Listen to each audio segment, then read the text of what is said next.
We were so pumped for today. I was telling people at work, I'm like, dude, I'm gonna be in fucking Australia tonight. I'm talking to Australia tonight. And they're like, what are you talking about? I'm like, shut up and listen. Just listen to it. Do it. I'm gonna be in Australia. That's me. I'm worldwide now. Oh my God. You are listening to a very special edition of the Silver Screen Happy Hour. I'm Chris Wiegand, along with my brother Jerome and our buddy Leigh.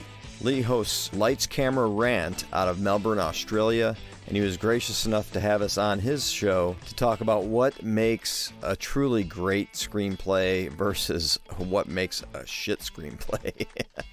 Leigh originally put this up November 3rd of 2023, and he was gracious enough to give us the audio so we could put it on our platform as well. If you'd like to watch this video instead of listening to the audio, you can check out Leigh's YouTube channel. I've linked to it in the show notes. Well, without anything else from me, we're going to jump right into the conversation. I think we start off talking about our drinks, and because of the extreme time difference between the West Coast in the U.S. and Australia, I think Leigh stuck to coffee while my brother and I were enjoying something for happy hour. I just clicked it, yeah. Okay. Just coffee at the moment. I still have to go out later today, and I think if it was a little bit later, I'd already be down for this. So do you have? Wait, we don't judge, right? I mean, not at all. Not at all. And we don't count drinks either, so No. it goes both ways. I don't know. I've seen you count my drinks before, offensively, almost aggressively. Yeah, exactly. So how you want to do your? Do you have an intro? Do you want to start with? I do. I was just about to say before I started doing video.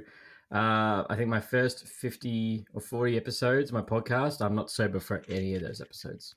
There It you was go. just a mic in my garage, and I was like just drinking because I was stuck in COVID time. If you don't mind, I'm going to give it one more shake before you talk. I don't want to drown out your words. And then I'm going to pour. This is a Blue Lagoon. So I am not a cocktail person, but hold on. Let me get it so the camera. Woo! It's disgusting. That's not disgusting. No, That is it's disgusting. beautiful. Blue raspberry lemonade vodka with some blue lemonade and blue Caraco. Blue curacao. Is that how you say that? I Yeah. don't know. So anyways, I also, because I'm drinking this, I also brought something for the headache that I'm we're sure... gonna add drugs. We're gonna I'm add surely- drugs to the show. No, Luckily I you said know. headache, 'cause The it was first now time this is a party. This marks the first time in Silver Screen Happy Hour history we're mixing poppers with our drinks. It's a naproxen. Come on. Yeah. You got to grind it first and then yeah. pour it in. Let me So- get up. I got to get my fentanyl, and then we'll get this party started. Anyway, Alec, it's easy to drink it compared to shelving it. Cheers. Cheers to this first time for us being Yes. somebody else's show. And yes, thank thank you. you for having us. No, of course. You guys have a great show, and me and Chris have been talking for a while now, and I can't think of any better guys to talk about these two films. Yeah, so what piqued our interest is on our show, we generally will pick two films and compare and contrast the script structure. And we follow, for anyone that's listening that's interested in screenwriting, we follow the Blake Snyder Save the Cat ideology. Blake Snyder passed away, I believe, in 2009. He's considered on the Mount Rushmore of screenwriting teachers, along with Sid Field and Charles McKee. And he wrote 3 books. They're in the Save the Cat trilogy, and they basically lay out beats, what every writer should know how to hit these beats. He also puts a page number where they should come. Now, as we all know in screenwriting, a minute is a page. So 120 pages is about a 2-hour film, 120 minutes, and where these beats should hit. Now, remember, it's always tools, not rules. So we don't try to stick to it as much as possible. But you should, as a screenwriter, you should always try to hit these beats and hit them in order. It doesn't necessarily, the page doesn't necessarily matter, although I kind of think it does because it works with pacing. But anyway, so we would compare two movies on our show, and Chris sparked our interest of what if we compared what makes a good script compared to what makes a crap script, right? Shit. Or a crap film, right? Shit film. What makes shit film, and how do you know the film is shit? Yeah, right? actually, let me jump in. We did a whole bunch. Well, a whole bunch. We did several podcasts where we just loved both movies, and that's why we were picking them. And then one time we picked it was a Mel Gibson movie. What was it called? On the Line. On the Line. And we paired that with a 1980s film called Talk Radio, right? Yeah. And the Talk Radio, which is an film, Oliver Stone film. Yeah, that's it's a great screenplay. And the Mel Gibson one was a freaking turd. And we had so much fun destroying that movie on our podcast. It was so much fun. So I was like, that's kind of a good model to, pick a great movie and a shitty one and talk about why. Why did the one just suck? Yeah. Good to a pile of crap. Yeah. Yeah. And we're going to do that today. We're going to do that today. Which we could not pick a more distant of great to should have this actually been released. Right. Greatness to excrement. That's right. And the funny thing is, you don't even have to watch the movie. You just have to look at the shark. Yeah. Well, well, right. Well, we'll get into that. Don't get ahead of ourselves. We got a lot to get to before we get to the shark. Yeah. So how would you like to lead us off, Lee? Would you like to maybe talk about our experience with the movies? You shared off the air before you started recording, before Jerry even got in the room. Your experience with the movie. You want to start with that, and I know. kind of go around. No, that sounds good to me. So, as I was saying before we started recording, I haven't seen Jaws since I was a little kid, and I only remember flashes. So when I went to go rewatch it the other week, I remember looking, this is horrific. This is such more of a horror film than I remember being a monster film. And yes. I forgot how long they sit on the water for as well, which we'll get into later when they're trying to hunt the shark. But when did you guys first, obviously age difference for all three of us, but when did you guys first see Jaws? Did you guys see it in the theaters? Who is the elder here? Is Chris? Chris, are you the elder? Oh yeah, by far, I'm sure. Well, at least I don't know how old Lee is, but I know I'm how many 5 years older than you, something like that. Yeah, I was born in 1975. The year this movie came out. You came out. Yeah. So So the year Jaws came out, I was born. So needless to say, I did not see it in the theater. I don't think I saw it either in the theater. I mean, because I remember some movies from the mid 70s seeing it. I saw Star Wars at a drive-in. I know that. But I don't remember seeing. Honestly, I don't remember the first time I saw it. It's just been part of the culture that I grew up in. So because I was 4 when it came out, I doubt our parents took me to see Jaws but I remember it's so funny because I do recall watching Saturday Night Live because our parents would let us stay up kind of late, or maybe me because I was older than my brother and sister, but I would stay up until the band came on. That they would let me stay up until the band came on to watch Saturday Night Live, and I remember the skit with the shark. But the Weekend Update is right after the commercial break after the first. I didn't know that band act. That's all. That's the only reason why I watch SNL anymore is Weekend Update. Yeah. So, but anyways, but yeah, no, I've seen it countless times on video over the years, and it was fun rewatching it this week. So for me, I was born in 1975, the year it came out. I want to say my first experience with Jaws was Jaws 3. When it 3D. Hit cable, in 3D, when it hit cable, that must have been what was that? 83, 84 maybe. And I remember it hitting cable, and that was my first film of the entire saga was Jaws 3. And I liked it so much because that's so corny and cheesy now when you watch it. But when you're 8 years old, it's this is awesome, right? Yeah, it's 3D. The literal jaws come out to the screen after they blow its head off at the end. The teeth literally come to the screen. And when you're a kid, you're like, that's awesome. And when you're an adult, you watch it, you're like, what fucking cheese, man. That is so... so now. cringe, Especially so now. cringe. It's so cringeworthy. And then but I'm actually going to plug another show here, or another movie. There's an early '80s movie called Terror in the Aisle with Donald Pleasance. It's actually a sort of like a documentary of horror films. And they go through all the gamut, the Friday 13th, the Halloween. It's a really good if you can find it. I have it on Blu-ray because I bought it off Amazon or DVD. And it's really cool. But in that, they show a bunch of clips from Jaws. And that was sort of my intro to, wow, I really got to see the first one. I've been watching this lame-ass 3D one my whole life.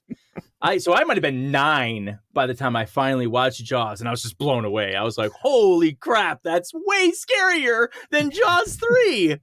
And yeah, so that was and I've loved it ever since. And, you know, that's kind of what started my love for Spielberg, was getting into Jaws. And of course, E.T.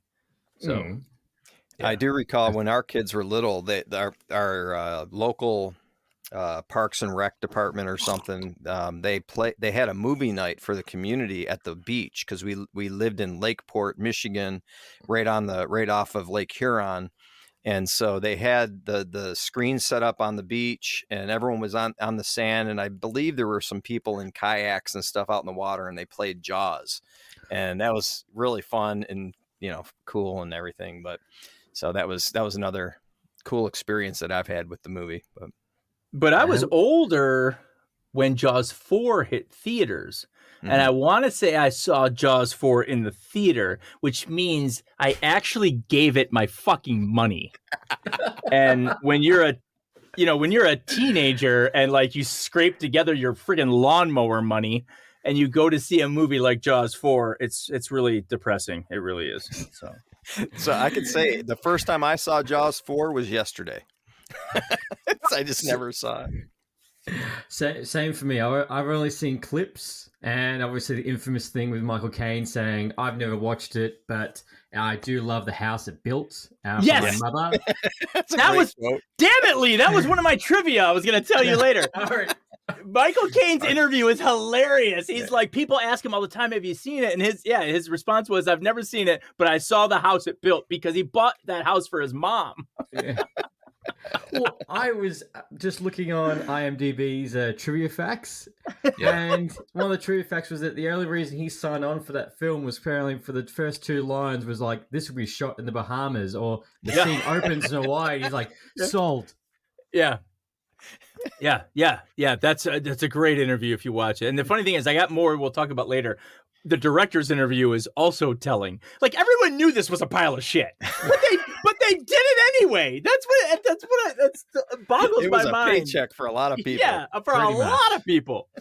All right, so how do we want to kick this off?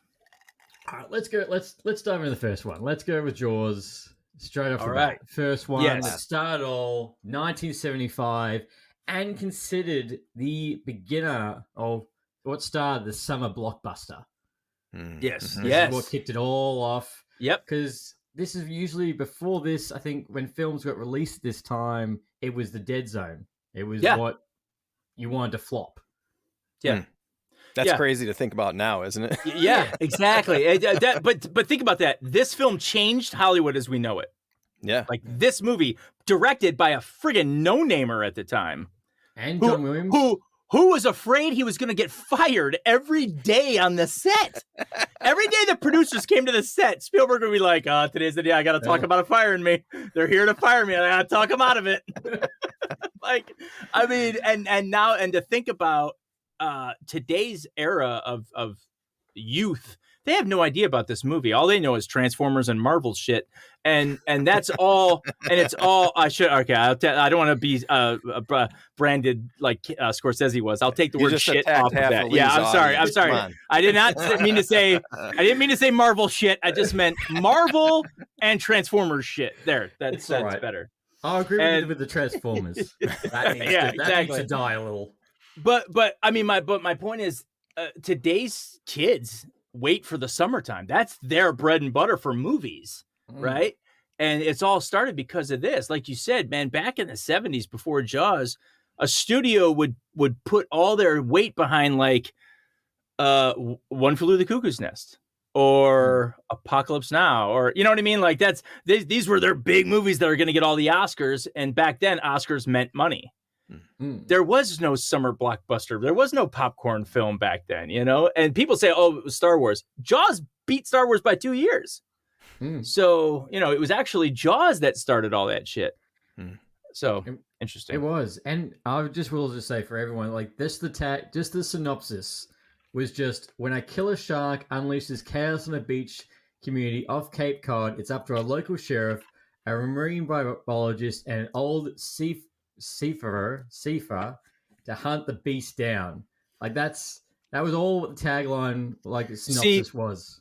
I'm glad you read the log line, because here's what's important for writing. That we're right off the bat now on what separates good movies from bad movies. The log line, for all you writers out there or aspiring writers, your log line is basically your act 2, right? That's when act 2 starts. The act 1 is all set up. It's basically your main character is kind of stuck in their life, how they are, right? And then there's an inciting incident.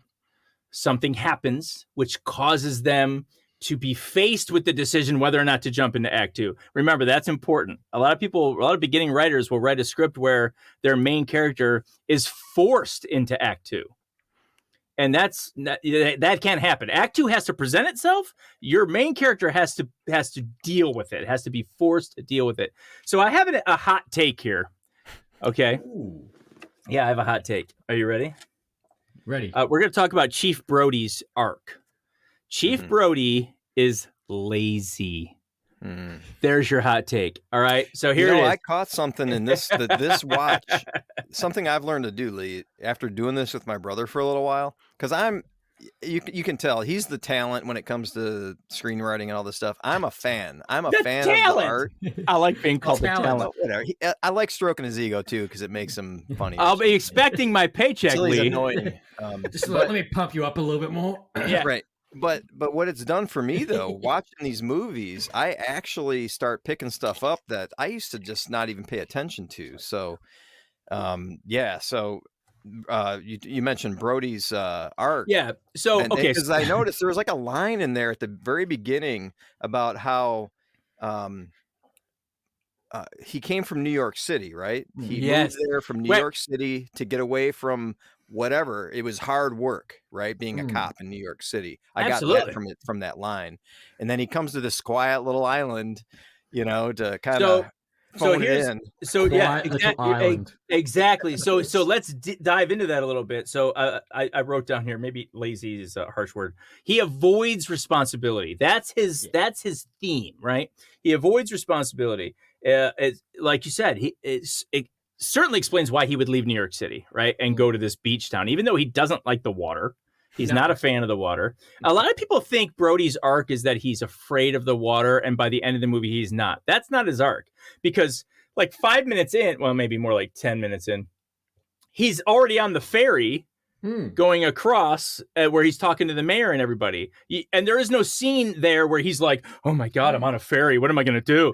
He's not he doesn't like the water, but he's not afraid of it. Okay. People misconstrue that as his theme. His theme is he avoids responsibility. That's his problem. Right. So, and usually we say, okay, about 5 minutes in is when, by the way, I wrote down here, the film is littered with examples of him avoiding responsibility. The opening scene, he yells to his kids, don't play on those swings. I haven't fixed them yet. Right off the bat. Boom. I missed that one. Though, and then later around the midpoint scene when the orca's getting ready to set sail and Ellen comes to give him a kiss goodbye, he tells her then, I have it written down here too, don't use the fireplace in the den. I haven't fixed it yet. He says that at the midpoint. So and if you watch the opening, the whole first act is townspeople keep coming to him with their problems. Oh, they're karate chopping. And he's like, Hendricks, his lieutenant Hendricks. Take care of this, will you? Yeah. He bucks responsibilities. Even when he wants to close the beaches, have Polly do the printing. Put up the signs that say close the beaches, have Polly do the printing, and then you go hammer him in. This guy doesn't intend on doing anything while he's here, right? So a lot of people will say that the inciting incident is where Brody finds the body of the girl on the beach.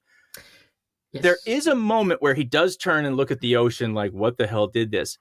But he's not pushed yet to deal with this. He's looking for the easy way out. Well, I'll just put signs up that say close the beaches. Simple, right? The real inciting incident is when the mayor and everybody gets on his back on that ferry and says, you can't just close the beaches. Right. Yeah. We this is how we make money. So now, but what does he do? Although he feels guilty about it, what does he do? He says to the medical examiner, you'll stand by that it was a boat propeller? He's like, yeah, I'll stand by that. He's like, all right. Right. Right? Like, that's what you Messed up. That's where we go. Which actually, that scene, that scene where the arm's sticking out of the ocean, out of the beach with a dead girl, that's actually not a prop. That's actually a real female cast member they got to do it because the arm looked too fake. So they buried the cast member just to, here's your shining moment of your career, is your arm. Oh my gosh. Okay, so...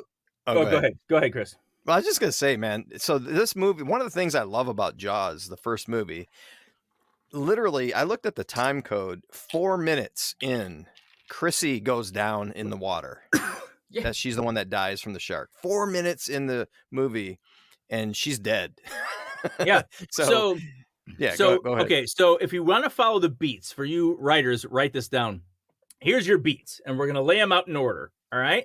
The very first one is opening image. Now, the importance of the opening image, not a lot of films do this. You catch it every now and again. You're like, that guy must be a Blake Snyder guy.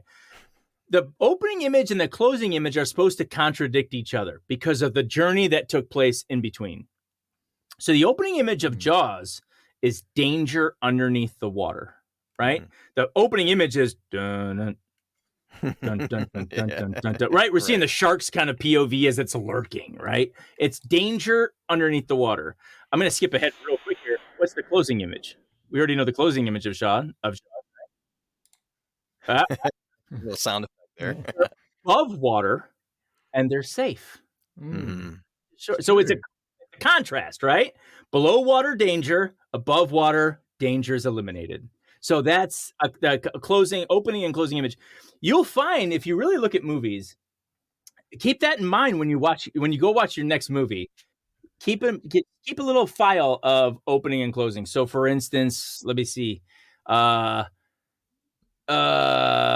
opening of Top Gun. What's the opening of Top Gun? Planes landing and taking off from an aircraft carrier, right? The grounding process, taking off and landing. The closing image of Top Gun are planes already in flight doing aerial moves as the credits go. So sort of like, you know what I mean? Like there's, again, that's abstract. But if you think about it, like there's a telling point there of Maverick's journey in the movie Top Gun. Mm-hmm. From where he is at the beginning to where he is at the end. That's not an accident, right? That's Tony Scott. He knows what he's doing. So think about that the next time you watch, your favorite movies. I will now. Yeah, look for the opening. Godfather is another great one. The opening image of Godfather is the Don in his office accepting requests, right? The closing image is the Don, Michael, getting his hand kissed as the new Godfather, and they close the door on Diane Keaton as she's staring at him. Like, boom. Right? Two major contrasts, right? So, all right, so we're getting kind of. Oh, by the way, Lee, I have to tell you ahead of time, we go off the rails a lot, and we start ranting about other shit, and that's why our shows last so long. That's fine. That's entirely what this show's built on, is ranting. Yeah, right. Yeah.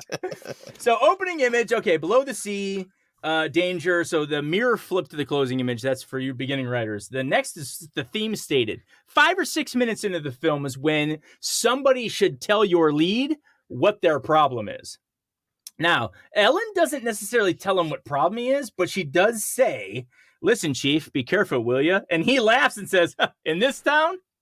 So that's 6 minutes in, right? So he's basically stating, I don't have to do shit in this town. I can avoid responsibility all I want. Nothing happens here. So setup. Okay, body washes ashore. Medical examiner says it was a shark. He figures close the beach, right? Simple, not a lot of responsibility. There's a lot of setup between pages, or I should say minutes, 6 to 11, where they establish this small town nature, where everybody has these little problems. and he bucks responsibility on pretty much all of them, right? No. Yeah. No, you take care of that. You take care of that. Okay, so 12 minutes in, catalyst, inciting incident. The town leaders, including Mayor Larry Vaughn, urge him against closing the beaches. Now we have a problem because it was an easy fix.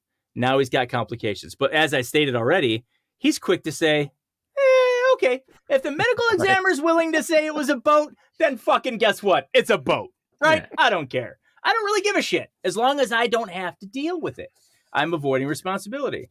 So you know what? To your point on that, Jerome, one of the things that blew my mind, and his wife got on his ass about the kids being in the water because he knew there was a shark attack, and he didn't tell anyone. Not even his family. No. Right? Right, because again, he doesn't think it's that big a deal. He doesn't know what he's dealing with yet. Right? That's true, but I mean, he knows there was a shark attack. So the next, yes, he believes it was a shark attack. The medical examiner is now saying it was a boat propeller, right? So the next beat is called Debate Begins. That generally happens minutes between 12 and 25, and it's where the main character has that catalyst, but has to now decide whether or not they want to jump into Act 2. So something has to happen. In Star Wars, it's not enough that Luke sees the hologram of Princess Leia saying, "Help me, Obi-Wan Kenobi. You're my only hope." He says, "I can't go with you. I have a moisture farm to run. I can't go with you." It's not until he goes home and finds out that what I believe Boba Fett fried Uncle Owen and Aunt Beru that he then decides, extra crispy. Did you hear that hot take? He believes it was Boba Fett that did that. Boba Fett. I will argue this to the day I die. Boba Fett, remember, because Vader tells him no disintegrations. That's Boba's thing, man. He sets people on fire. Well, since when do stormtroopers set people on fire? They can't even hit a barn, the side of a barn with their lasers. So how the hell are they going to set people on fire? It was Boba. That's a good point. And it makes perfect sense because they can't hit anything. But Boba Fett, yeah. Yeah, remember they show this elderly family on the planet. You'll be fine. They show Boba on Tatooine earlier in that movie in the special edition, right after. We're going off again. We're falling off the reservation. It's fine. But anyway. So the debate begins. There's a lot of shit that goes on to get Brody to think. Man, I'm really uneasy about just accepting this and rolling over. So a couple of things happen. Pippet the dog dies. Alex Kittner dies. I felt that. Yeah, sorry. I was like, not the dog. The dog. The shark ate a dog. And then a Kittner dies. Now, everyone's like, whoa, you're just going to gloss over Alex Kittner dying? Yes, because he's just sorry to say one of the numbers, right? He's now the second human casualty. This is important. He's the second human casualty. We have our intro to Quint, but we haven't hit our break into 2 yet. And I'll tell you why, because the shark, up until this point, still isn't a problem for everyone on the beach. No. They're just thinking, what's going on? Hasn't been shown either. Right. So now I wrote this down. We had 1 human death. Now we have 2 human deaths and a dog. So let's keep the tally going. Mrs. Kittner puts out a nationwide reward of $3,000. Today's money, that's $17K. That's $17,000 by today's dollars. Thank you for adjusting for inflation. Yes, I adjust for inflation. We do that a lot here. So, and that's what leads to the jump to Act 2, because again, beginning writers, your break into 2 is the mirror flip to Act 1. So if Act 1 is your setup, your Act 2 is the upside down world. It's where shit's now out of control. And the very next scene, we got fucking boaters coming in from all over the country. So the town is flipped upside down. And what does Brody say to Hendrix? These are your people. Go talk to them. I don't want to deal with this. Right? Like, all these fucking people are all over the... And what does Hendrix say? These aren't my people. They're coming from all over the place. Look at those license plates. So now Brody's got a problem. So now we're in Act 2, because now he feels like he has to at least try to deal with something. He's way in over his head, though. Yeah. So that's your break into diamond. One guy's carrying dynamite. Right.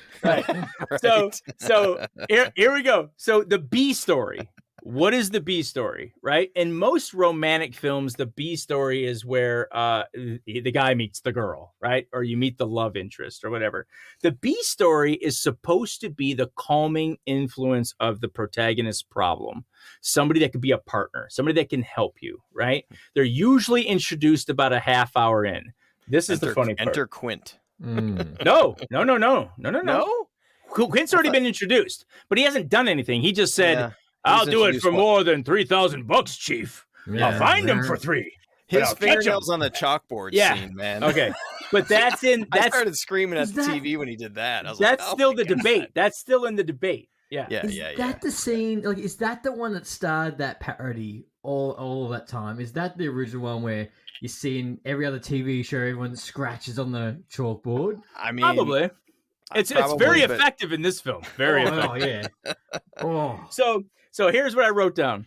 Literally 30 minutes in, at the 30-minute mark, this line of dialogue is uttered.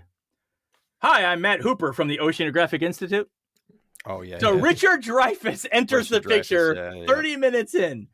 So and again, this is important as the B story because finally somebody is giving relief to Brody. Somebody, an expert that can come and deal with this because again, Brody's avoiding responsibility. So now he finally meets, and what does he say when he meets him? Oh, I'm so glad you're here. He basically sucks him off, right? Because he's so happy.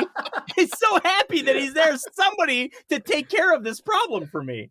Thank God you're here. Yeah, oh thank God. So now I can go back to sitting in my office with my feet up. So Fun and Games is another beat. This is a Blake Snyder beat called Fun and Games. This generally happens from your 30 minutes in to your an hour in now, right? This takes you to your midpoint. And what Fun and Games is supposed to be is what you mentioned your log line, right? So it's supposed to be Act 2. Although the log line for this really hints at the midpoint, but for most purposes, when you think about a movie and you read its log line, that's generally the Fun and Games part. That's when shit starts to go crazy and you're in Act 2 and they're trying to deliver the premise, right? Because what is the premise? The premise is why we went. It's why we went to the theater. It's what we want to see. That's the stuff they show in the trailer a lot, is the Fun and Games scenes. So our Fun and Games here, Hooper examines Chrissy's remains. The tiger shark is caught, which Brody loves. You see Brody how is in great spirits when they catch that tiger shark? Because what is he thinking? They got it. Hey, look at me. I'm going to be fucking chief of the century. We have my people now, not Hendrix people. We caught the shark and blah, blah, blah. He doesn't have to worry about it anymore. Then we get the Mrs. Kittner with the slap heard around the world. Yeah. Dinner at home with Hooper, cutting open the tiger shark, finding out Kittner's not in the belly. And they go looking for the shark in the middle of the night, and they find human victim number 3, Ben Gardner, when they find his boat looks like a toothpick. Yeah, there you go. Nice shot. Yeah. So that all happens. That's your Fun and Games, and that leads to your midpoint. Now, what is your midpoint? So the midpoint scene in most films is where the protagonist gets his tangible goal. This is this is one of my hot buttons. Some screenwriting instructors will tell you that the promise of the premise is what you need to do. You need to keep delivering the premise, right? If it's a movie about Top Gun, you need to show planes. You got to show planes. That's what people came there for. I'm a goals guy, a tangible and spiritual goal and the emotional shifts that get you there. For your listeners that want to really dig into our show, go back and listen to I think it was called the Promising Young Thelma episode, where we did Promising Young Woman versus Thelma and Louise.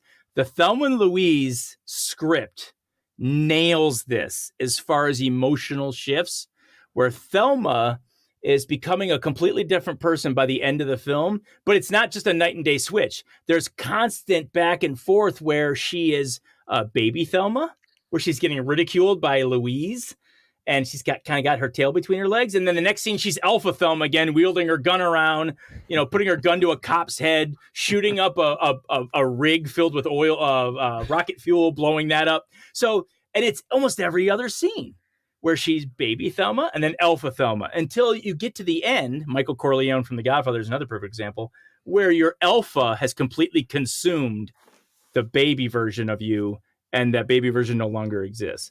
But anyway, that's the emotional shifts to your spiritual goal. Okay, so here's the important thing, Lee, the difference between the two. Chris, what is your tangible goal? What is my tangible goal? No, not yours personally. What is the tangible goal? Chris is like, well, I'd like to buy another car, I guess. No. Yeah. What is the main character of any film? What is their tangible goal? The tangible goal is to solve whatever problem is presented. It's what they want, right? Yeah. It's what they want. And they generally, in good scripts, they get that at the midpoint scene. Because they think the movie's over now, right? Yeah. So in Silence of the Lambs, that one's coming out. We're on Halloween. We already recorded it, but we talked about Clarice's back and forth, and her tangible goal was she just wanted to be involved. She just wanted to help. She just wanted to help. Yeah. The Silence of the Midsummer, which I did love the title. I love the title. When I saw it pop up on my Spotify, I was like, yeah. Yeah, that was a fun one. You got to listen to that and hear how giddy we get on that one. Especially I've listened to the first, I think, 20 minutes of it, and you guys are already off. Yeah, we go off and run. That's such a disturbing movie, and for the listeners, my mother's messaged us both today and said, "Oh my gosh, I listened to that episode, and she was laughing because my brother took her to see Midsummer, and I couldn't believe he did because it's such a disturbing movie." And anyways, you'll hear on that podcast, I've taken our mother to see some messed up movies before. So this is my love for my mother. I've taken her to see The Whale.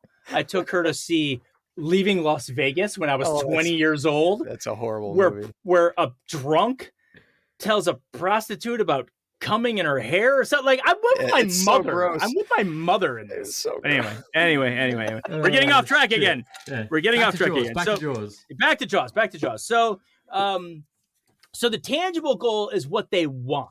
Yeah. The spiritual goal is what they need. Right. And generally what they need is to conquer that theme that was presented to them at the beginning. You already know, if you've seen Jaws, you know where I'm going with this, right? So his tangible goal is to get somebody to deal with this shark. Somebody, anybody but me to deal with this shark. So he's avoiding the responsibility as much as he can. I've heard critiques of Jaws that say, oh, once he makes the decision to go out on the orca, he has conquered his fear of the water, and fuck that. He's still a pussy.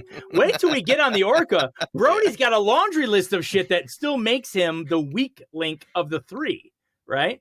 But anyway, we're getting ahead of ourselves. Okay, so B story, fun and games, midpoint scene. So the scare at the beach on the 4th of July is the midpoint scene, and why? This is hugely important, not just because it lands an hour into the movie, but it's coincidentally the 4th human fatality as a guy in the boat meets his maker. He's the guy that loses his leg and then dies. Usually what we have here, for you Blake Snyder fans, it's called the false victory, because the main character gets his tangible goal. He got what he thinks he wants. So to him, problem solved, right? Of course, we all know the second half of the film, everything goes to shit, and it's all the bad stuff that happens. So, and again, we're forcing the protagonist to deal with his inner theme, his inner problem. So why is this a false victory? Because even though a guy died, Brody gets to corner the mayor in the hospital and say, you're going to sign this waiver to hire Quint to kill the shark, right? Right now, you're going to give me what I want, which is we're going to hire somebody to deal with this, a real expert to deal with killing the shark. That's a false victory. And quick side point, the mayor also lights a smoke in the hospital. I'm like, yeah, they can really tell this is a different time. Like, it just lights up. I'm like, Jerry, didn't I send you a picture of that? Yeah.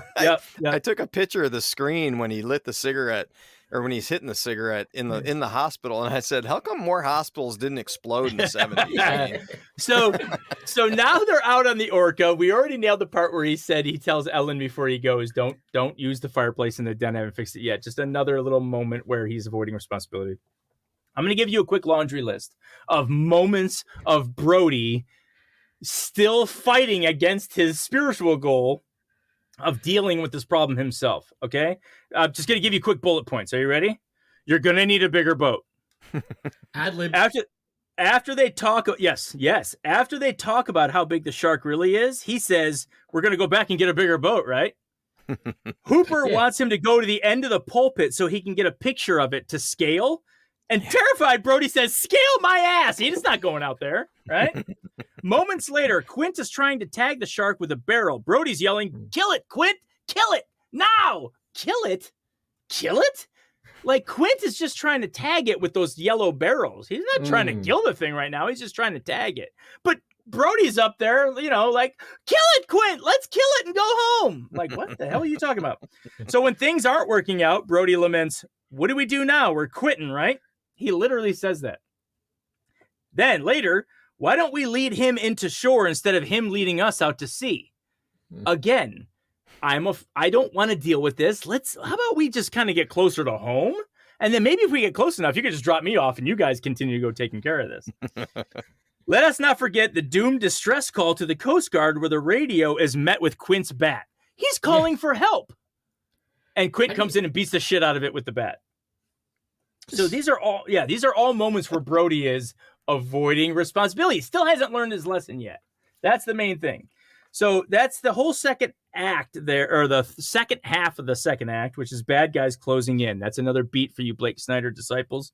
Bad guys closing in is where all the things I just mentioned, Quint keeps berating Hooper and his equipment, you know, "Oh, you city boy with your city hands, you know, blah, blah, blah, blah." Show me your hands. Yeah, they all right. They have their first real encounter with the shark. He eats through the fishing wire. They have that scene with the matching scars, and of course the Indianapolis speech, which I think we posted on the Silver Screen Happy Hour page one time. Is this the greatest monologue in film history? Now, people might not know this. It went through several drafts of writers before Robert Shaw himself said, "Let me have a crack at it." And what you see on screen is Robert Shaw's version. That's amazing. So they even brought in John Milius, who wrote Red Dawn, wrote and directed Red Dawn. I think he wrote the script for Apocalypse Now, I think. They brought him in to write the Indianapolis speech. Wow. And his version was the one they were about to shoot. And Robert Shaw pulled Spielberg aside at the 0 hour and said, let me do it. Just let me give my version and see if you like it. And the version you see on screen is Robert Shaw's version. That's amazing. I love that. Yeah. All right. So now we get to the All Is Lost. Again, major beat point. This is huge for all you writers. The All Is Lost. Okay. That means shit hits the fan. Everything we've wanted to do up until this point is gone. And we're basically screwed. And there's no way out of this. Right. Think of your favorite movies. What are some of the All Is Lost in some of your favorite films? Infinity War. What? Infinity War. I was going to say Infinity War. It's the top of my head. Oh, yeah. Big time. Yeah. Here's the problem with Infinity War. Well, Infinity War and Endgame is all one big movie, right? So that's more the midpoint scene, I guess, right. Because you get to the end of 3 hours and the credits roll, and you're like, well, we got 3 more hours to go when the other movie comes out. So that one's a tough call. Yeah. But usually it's where, and I told my brother this story. I was in a hotel room. My parents come out to visit. By the way, Chris lives in Michigan still. I was born in Michigan, but I live in California now. Our folks, come out and visit me twice a year. And sometimes we'll go to somewhere like Santa Cruz or Monterey, and we get a hotel room. Once we get the girls to bed, I'll go to my parents' room. We'll play cards and drink, right? That's what we do. Right? Good time. So, yeah, good time. One time I come in and my mom's watching a Hallmark Channel movie. You remember this, right, Chris? When I told you this story? Yeah. So... And I sit down. I haven't watched a stitch of this movie. I don't know what's going on, but I sit down and I go, how far are we in on this? She goes, oh, it's been on for over an hour. I go, okay, something bad's about to happen. And she goes, what do you mean? I go, who's the main guy? She goes, that guy right there. I said, okay, whatever's going on with this guy, shit's about to hit the fan, and you might as well roll the credits because the movie's basically going to be in the gutter. What happens? The girl and the guy break up. She moves out of town or whatever. I mean, it's just like a complete shit show. And she's like, how did you know that was going to happen? I was like, it's standard. All Is Lost happens around, about 75% into your film, right? 75 minutes into, say, a 100-minute film. What? When the Terminator, when was the All Is Lost in the Terminator? When Reese died?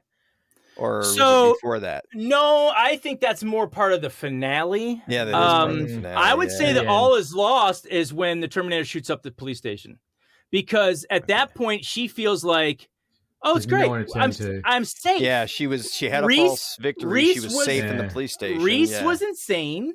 I'm safe. I'm surrounded by 30 Right. cops. There it is. Everything's good. And then the Terminator comes in and single-handedly annihilates the entire police Lights that station. place up. Not only does he just come in, Yeah. he drives in Right. to get rid of everybody. Right. So that so that, and then of course that leads to this Dark Night of the Soul where she's in that, by the way, follows the All Is Lost. When everything hits the fan, shit hits the fan, you have this moment. It could be 30 seconds, it could be 5 minutes. It's the moment where the protagonist has to consider, what are we going to do next? What am I going to do next? And it's that scene in the tunnel in the Terminator, by the way. We've jumped off of Jaws for a moment. We're not going to do it. I don't remember the tunnel in Jaws. Yeah, what is a tunnel? Anyway, So. it's after they avoid the police station. That gets them into Act 3. But anyway, let's get back to Jaws. So the All Is Lost, a lot of people think it's Quint's death, and it's not. And I'll tell you why. No. Because there's no time for him to lament or think about anything after Quint dies. The reason why people think it's Quint's death is because generally the All Is Lost, somebody dies, right? Where you're Obi-Wan dying, right? Like there's usually somebody dies and you're like, where do I go from here? I'm fucked. And they call it the whiff of death. All Is Lost is considered whiff of death. It doesn't have to be a person dying. All Is Lost in Jaws is the orca dies. The ship blows up. The engine basically blows up. Now they're stranded. They can't swim to shore because there's a shark. They can't move the boat anymore. The boat's now taking on water and it's they can't sinking. call anybody either. They can't call anybody because Quint beat the shit out of the radio. They're fucked. And the shark They're attacked the boat. They're fucked. They're fucked. They're literally all sitting on like the dock part, of the boat, the deck, and Hooper Dreyfuss is just sort of staring off like. Roy Scheider is Brody. He's just standing there. I don't know what the fuck to do. And then Quint comes out with the life jackets. Now remember, he already said in the speech, the Indianapolis speech, he'll never put on a life jacket again. He throws the life jackets to the other two. And he zips up his jacket and he just sort of sits there with his arms crossed. All three of them are fucked. They don't know what they're going to do, right? Now that's the Dark Night of the Soul. What are we going to do to get out of this, right?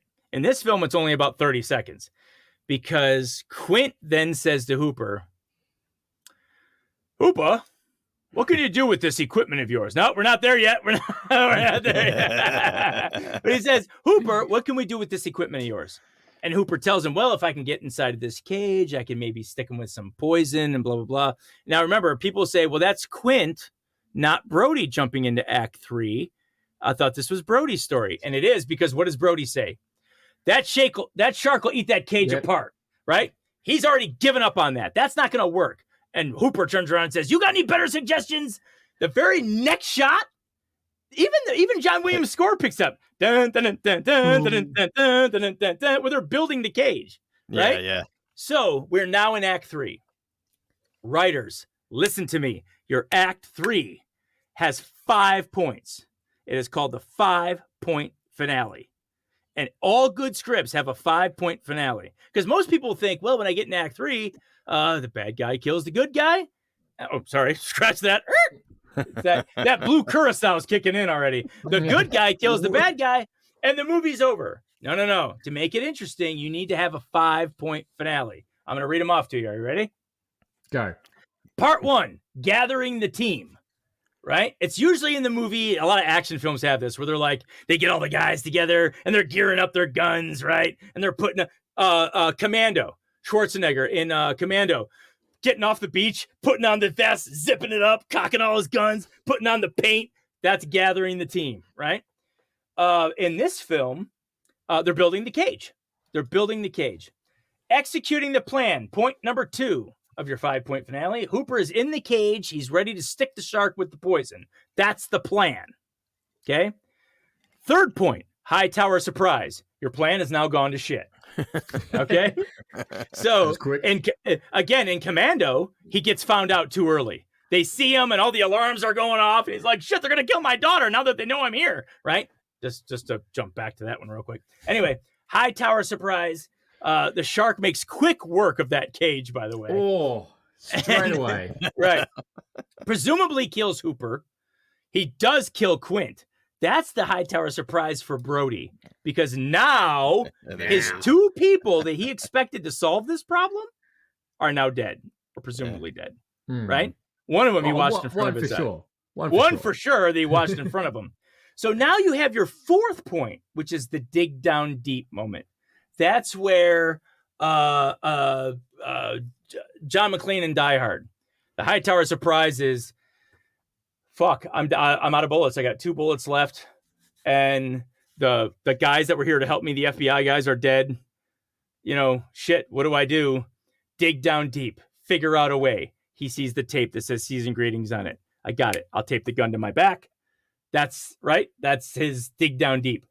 Brody, just in fear of trying to save his own life, tries to hit the shark in the face with the air tank, and he throws it in his mouth. And he remembers, wait a minute, these things are sensitive. They could blow up. Which I think he got told like twice. I feel like twice he was like, oh, don't touch that because they could explode. Don't touch that because it could explode. You would be surprised. You would be surprised how many times those tanks actually appear. When they're flipping through the book earlier, there's a picture of the shark with a tank in his mouth. Oh, wow. And then as they flip through the pages more, when Brody's like really researching, there's a shot of sharks that are attacking a boat. And all the divers have the tanks on. They keep showing the tanks over and over. In fact, that picture you have up right there of Quint dying, how did he fall down there? He went to grab onto the ledge, and that tank rolled over onto his fingers.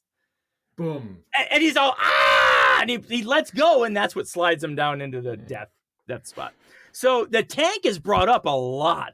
Yes, Hooper does give the, damn it, Brody, you mess with these and they're going to blow up. This is compressed air. So, yeah, that's Spielberg's way of constantly just shoehorning this into the script any chance he can get so that the audience is ready for the tank is now in the shark's mouth. That's his dig down deep. He's got nobody left. He's forced to do something. Fifth point, execution of the new plan. He knows what the new plan is now. He's gearing up his rifle. He grabs a little poker and he's climbing to the top, right, of that mast. There it so, is. right, there you go. So that's the execution of the new plan. And that's the climax. The execution of the new plan is your climax. Shark's coming at him. Smile, you son of a bitch. Boom! Blows its head off. Now, after the climax, obviously after the crowd's cheering, yay! What a great movie. Yeah. You have your resolution. Yes, you have your resolution. Okay? That comes and it's Brody achieves his spiritual goal. He finally stopped avoiding responsibility and dealt with the shark himself. He was forced to deal with the shark himself. And that's what a lot of times your main character, by the end, they are forced into dealing with their spiritual goal. They avoid it the whole movie. And they get it at the end. Flight, Denzel Washington, another textbook script they could teach in schools, right? If you've ever seen Flight, he's an alcoholic. He saves the lives of this plane crash, but he was drunk and high when he did it. So he's afraid I'm going to lose my license. They're going to blame me for the people that did die, even though I did a miracle Sully type of move to save the lives of everybody else. But what is his spiritual goal? It was to get clean. He does confess at the end, and they put him in jail. But that's what he needed. That was his spiritual goal. Sorry, I should have said spoiler alert for anyone else. No, it's fine. It's fine. Sorry, I just fucking ruined it. Anyway, so yeah, spoiler alert if you haven't seen Flight. But watch it. Screenwriters watch it for this reason. At the end, when he finally has his moment of truth, you know, they're trying to pin the alcohol that's missing on the stewardess, and he's all, Trina didn't drink the vodka because I drank the vodka. And he comes out and he starts confessing everything. They throw him in jail, and the resolution is his son actually wants to meet him again because his son has disowned him because he's a drunk. But now he got his spiritual goal. I'm in jail, but I'm clean, and I get to repair my relationship with my son. Here's the point. Does your main character change. Meaning, if you were to pull your main character out of the end of the film and put him at the beginning, are they making different choices? Right? Denzel in Flight is a completely different person. Brody, if you were to tell him at the beginning of the movie, you're going to shoot a shark tank, or you're going to shoot a tank to blow up a shark's head, if you miss, you're dead. Right. He would have been like, fuck no, I'm not. I don't want nothing to do with that. Get the deputy to do it. Right. Let me get anybody else. Yeah. Anybody else. He spent the whole movie avoiding this responsibility. He's forced to deal with it at the end. It's a great shot you got up, by the way, because that's him dealing with his spiritual goal. Final image, above the sea, danger has been defeated, and they swim back to shore happily. Mirror flip of the opening image. Even though it was the fourth shot, I think it was the fourth shot he tried to Yeah. Was it the fourth? I think it was, yeah. Right, but if it happens on the first shot, that's lame, right? You need the conflict. Yeah. You need the conflict of, I'm down to my last bullet, and this thing is raging on me, and I keep missing. I got one more shot. They do something. Go ahead. I was perplexed about that scene, because is that a bolt action rifle? Chris, do not get technical. Because I didn't see him putting new bullets in. Nobody wants to hear your bullshit. All right, just saying, man. I'm looking at it, going, that looks like a bolt action. That's one shot at a time. He used the wrong rifle to do this. If you think that's bad, there's a personal vendetta a lot of fans have with Mythbusters. Oh yeah, because it turns out tanks don't explode when you shoot them. Well, regular compressed air, right? But if it was an oxygen tank, that's different. Well, the Mythbusters apparently tried it, and it didn't blow up. So here's my problem. Fuck Mythbusters, right? Because how dare you ruin our childhood with this shit? In fact, another podcast, I want to say it was those Writers Blockbusters guys talked about that. It was like such a letdown that Mythbusters ruined it. Yeah. Hey, we should give them a shout out. So a podcast, I don't know if you ever heard of these guys.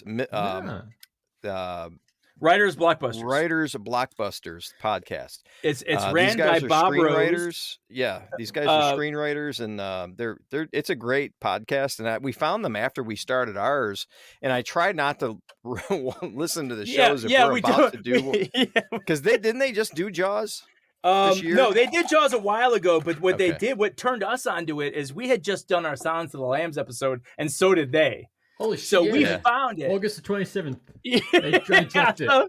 Yeah, and we recorded ours before we listened to that, thankfully. By the way, the influence. But by the way, we're firing up number 2 here. Yeah, Lee, I should ask, how long do your podcasts usually go? And I mean, and do you mind cutting this up into like 5 episodes? Is your afternoon free? Usually when I'm by myself, the episode goes for about 45 minutes. But the longest I've done an episode with a guest, I think we did 2.5 hours. Oh my gosh. Okay. Get ready to break your record. Well, I can say this. The next one, we shouldn't spend nearly as long on. No, the next one won't take as long. So, but anyway, I'm going to go through some trivia first. Oh, wait, before we do the trivia, let the listener and the viewers know, something we do on our podcast, and we're going to do it at the end of this one. I just want to throw this teaser out because we always do this game of 6 degrees of separation, where we pick 2 actors that were in both one from each of the movies, and my brother will try to figure out if you can connect these 2 actors by connecting them to other actors that were in movies with them within 6 degrees, 6 movies. But the trick is, the caveat is, we can't use the 2 movies that we're talking about today. Right. So he'll have to pick movies that they were in. And there's a special twist for today. I haven't told my brother which 2 actors I've picked. He's gonna make me do it on the spot. Do it on the spot. Yeah, so normally on our show, I'll tell him the night before, even the day of, and he'll look it up and he'll figure it out before the show starts. Because remember, here's the thing. Before you say, well, that's cheating. This isn't Stump Jerome, all right? Right. The 6 degrees is we just want to see, are there 2 actors that can't be connected? Now, this all started from the 6 Degrees of Kevin Bacon game, which I'm sure you've heard of. Hey, he's the best smelling actor today. That was good. But because of that game, And by the way, those guys that created that book, that wrote that book, The 6 Degrees of Kevin Bacon, where any actor can be connected with Kevin Bacon within 6 degrees, a degree being a film connection. They use directors and they use TV shows. We don't use none of that shit. You have to be on screen in a feature-length film. Yeah, on the big screen. On the big screen to be included. Which is fair. Which is fair, and it makes it a little bit more difficult. And again, like my brother said, we can't use the films that we're talking about today. So we added a level of difficulty. Yeah, Normally, you would use any film that was on the big screen. But our most famous connection is Charlie Chaplin to Carrot Top. You can those actually connect within 6 degrees. In fact, I think it's in 4, isn't it? I think you did it in 4. Yeah. Yeah. Charlie Chaplin to Carrot Top. So because I know you want to know, Lee, so I'll just tell you. I do. So Charlie Chaplin's last film was called The Countess of Hong Kong with Marlon Brando, which Chaplin also directed, but he appears in the film as well. Marlon Brando was in The Godfather with Al Pacino. So Countess of Hong Kong, The Godfather. Pacino is in And Justice for All with Jack Warden. Jack Warden is in Chairman of the Board with Carrot Top. God damn. Yeah, so we're going to do that game. I haven't told my brother. And yeah, so now he's going to make me do this one on the fly like I'm some friggin' expert. Now, I told him he can look at IMDb if he needs to, which I think I would have to look just to see what I other don't like movies they you. were I in. don't. So yeah, okay. So we'll try that. But anyway, so let me do some quick trivia before we move on to the shit version of Jaws. So just my opinion about Brody being lazy. But if you read the book, okay, so there is a book written by Peter Benchley called Jaws, and it was loosely inspired by Peter Benchley's interest in this fisherman named Frank Mundus from Montauk, New York. Right. So he investigated his exploits and everything. He's a big fisherman. And that's how he got the inspiration for Jaws. They struggled with the name, the publisher Doubleday. They wanted to call it like Jaws of Death or Jaws of Danger and all this shit. And they finally just settled on Jaws in the end of it. But in the book, there's a lot of crazy shit, which really speaks to Brody's laziness. First of all, Ellen, his wife, she has an affair with Hooper when he comes into town. So, yeah, Dreyfuss's character. Right. They have an affair. Oh, wow. And none of that shit made it into the script, obviously. Nah. But there's also other crazy shit about, like, there's a mob influence, that the mob owns the town. So when the shark is threatening, when Brody wants to close the beaches, it's not just the mayor saying we depend on these dollars. The mob starts to give pressure to Brody. Oops. You know what I mean? Like, hey, yo, you're going to sleep with the fishes, like whatever. Yeah. So there's a shark. Yeah. We know. Yeah, we know he's on the payroll. So anyway, so Brody's laziness is kind of what drives, because when Hooper comes into town, he's young, he's rich, he's a guy that likes to take action and get things done. And that's what drives Ellen to him, because her husband's a lazy, avoid responsibility slug. Right. So anyway, so that's the book. But anyway, there's a lot that was cut out, obviously. Hang on, really quick. I gotta mix my second one. Thank you. Hold on, wait. It's so sweet. I gotta cut it with some soda water because I'm a wimp. It's just sweet. I don't like sweet. Because I'm out of ice, I'm switching to beer after this. Oh, I don't mix. Ugh. By the way, he always has the thing about mixing. I don't have a problem with mixing. I can mix shit all day long. I don't care. I have Irish, Scottish, and German blood. Yeah, you're built for it. Irish, Scottish, German blood. That's 1.8%. Yes, already. Yes. All right, are you ready? One last trivia before we move on. Oh no, I have a couple more trivia. So there is a funny story about when they were shooting Jaws, the shark kept not working. Right? They had to try to get it to work. It wasn't working. There you go. There you go. That's a great picture. They built several sharks, by the way, for the many different shots. But there's at one point the set of the Orca was sinking. And the sound department guy had to hold up like the Niagara, which records the sound, and he's holding it over his head as he's like in the waist deep in water. And everybody is rushing to the set to get the actors off. Like, oh, Mr. Dreyfus, oh, Mr. Scheider, let's get Mr. Shaw. And the guy with the holding his head, he's like, fuck the actors, save the sound department. because if you lose the Niagara, you lose all the shit you just recorded. So that's a nice little Spielberg anecdote there. He told that story. Let me see. I got a couple other ones here real quick. In the closing credits, you'll see Michael Chapman's name as a camera operator. He was also the camera operator in The Godfather. You see his name in the closing credits of The Godfather. He went on to be an Oscar-nominated cinematographer. He did Taxi Driver, Raging Bull, The Lost Boys, and The Fugitive. Wow. A couple other fun little trivia tidbits. Alex Kintner was played by an actor named Jeffrey Voorhees. Of course, 5 years later, a character named Voorhees of Friday the 13th fame was a child who also died in the water. Wow. In the film Bad Santa, the uncrackable safe that Billy Bob Thornton's character Willie is tasked to open is called the Kintner Boy Readout, a little homage to Jaws. When Mayor Vaughn says, I, for one, will not stand here and watch that shark cut open and see that damn Kintner boy spill out all over the dock. So anyway, also filmmaker Bryan Singer, his production company is called Bad Hat Harry Productions, an homage to the line in Jaws where Brody says to the old guy on the beach, that's some bad hat, Harry. So that's my trivia for Jaws. Now, before we move on, you see the script structure and the beats, right? Yes. Okay. Jaws 4 does none of that shit. None of that shit happens.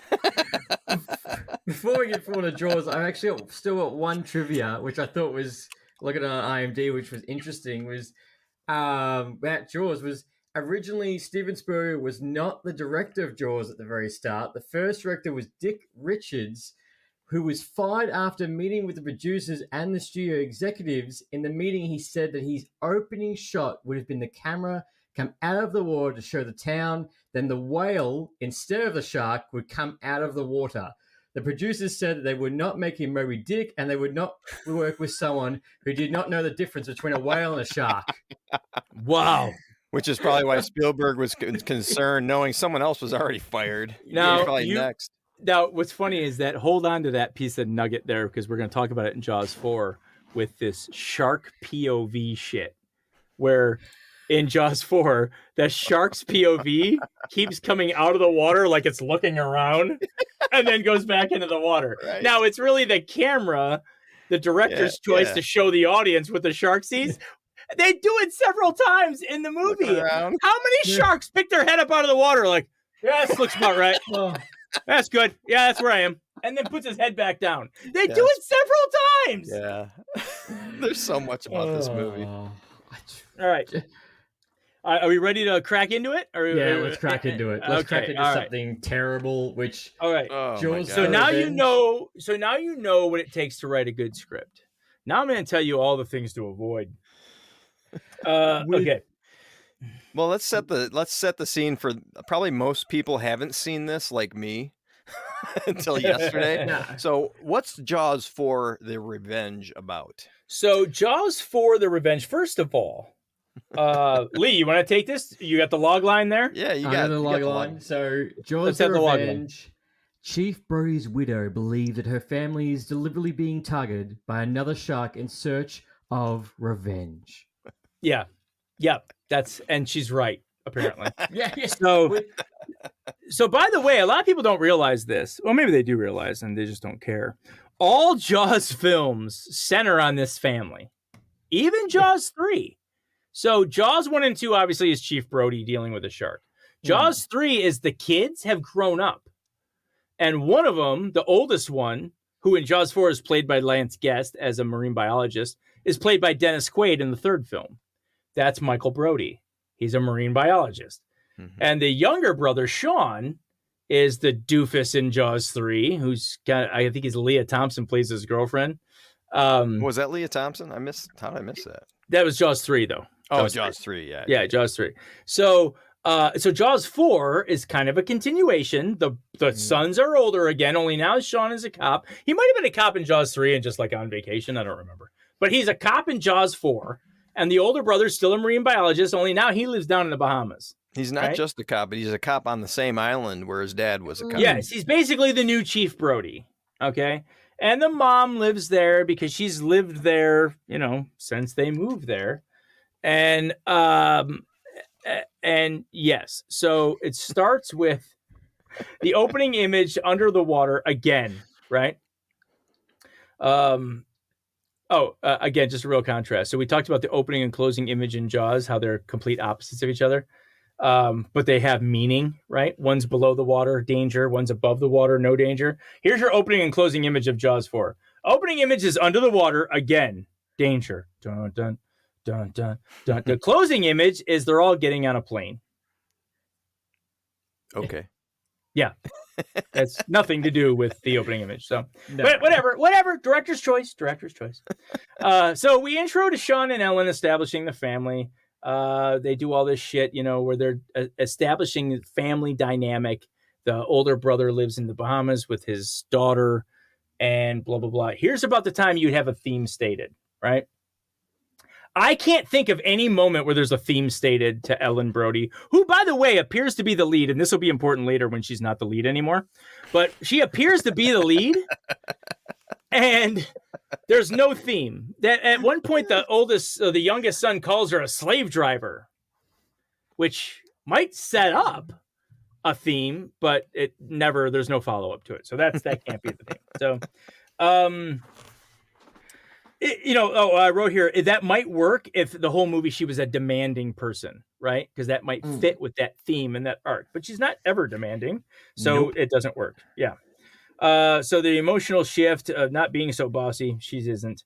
Ellen is just Ellen. No problems that need fixing. No themes stated. I wrote that down. Inciting incident. Sean goes to fix an issue in the water and he's attacked and killed by the shark. All right. Inciting the cute incident. Little boy from the first Jaws movie that the Brody was making faces at with his little boy. Yes. Cute Let's little have kid. a flashback. They make him get eaten by a shark. Yeah. Like what, 5 minutes? I forget how many minutes it was, but he was gone. I feel like when they made the movie Lake Placid, they stole scenes from this movie because every time somebody leans over a boat in Lake Placid, the crocodile comes up and takes off a head or an arm or something, and that's precisely what happens here. Think that somebody would steal from Jaws 4, that's the stretch.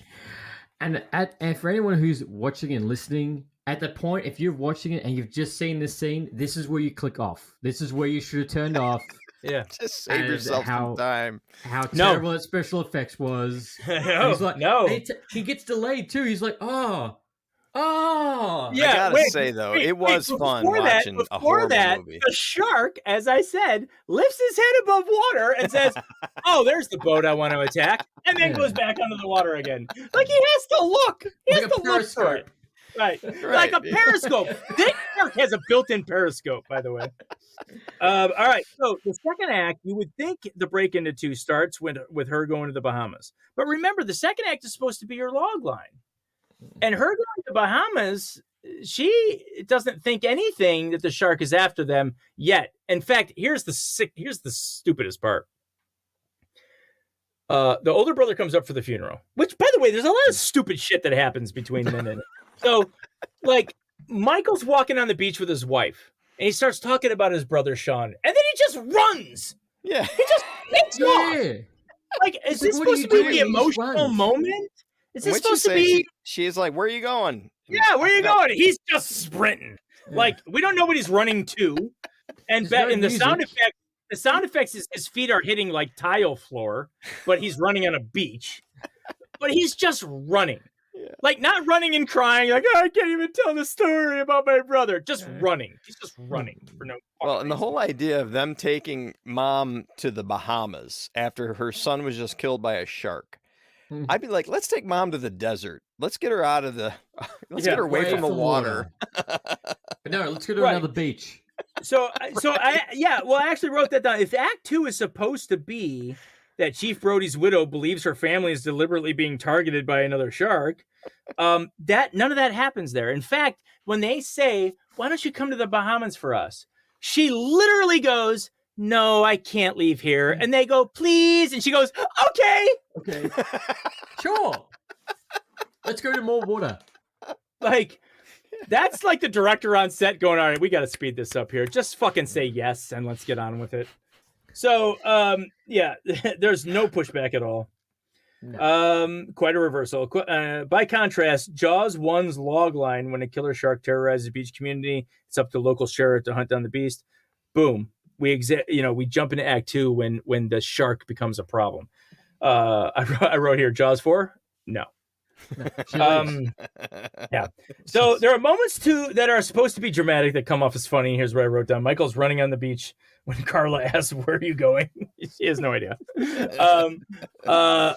What else did I write here? Well, that's the thing, because it wasn't just a bad script. I mean, you had, arguably some pretty good actors that have had good performances. Phoned it in. They phoned it in. So, that tells me, though, the director wasn't trying to pull a good performance out of them either.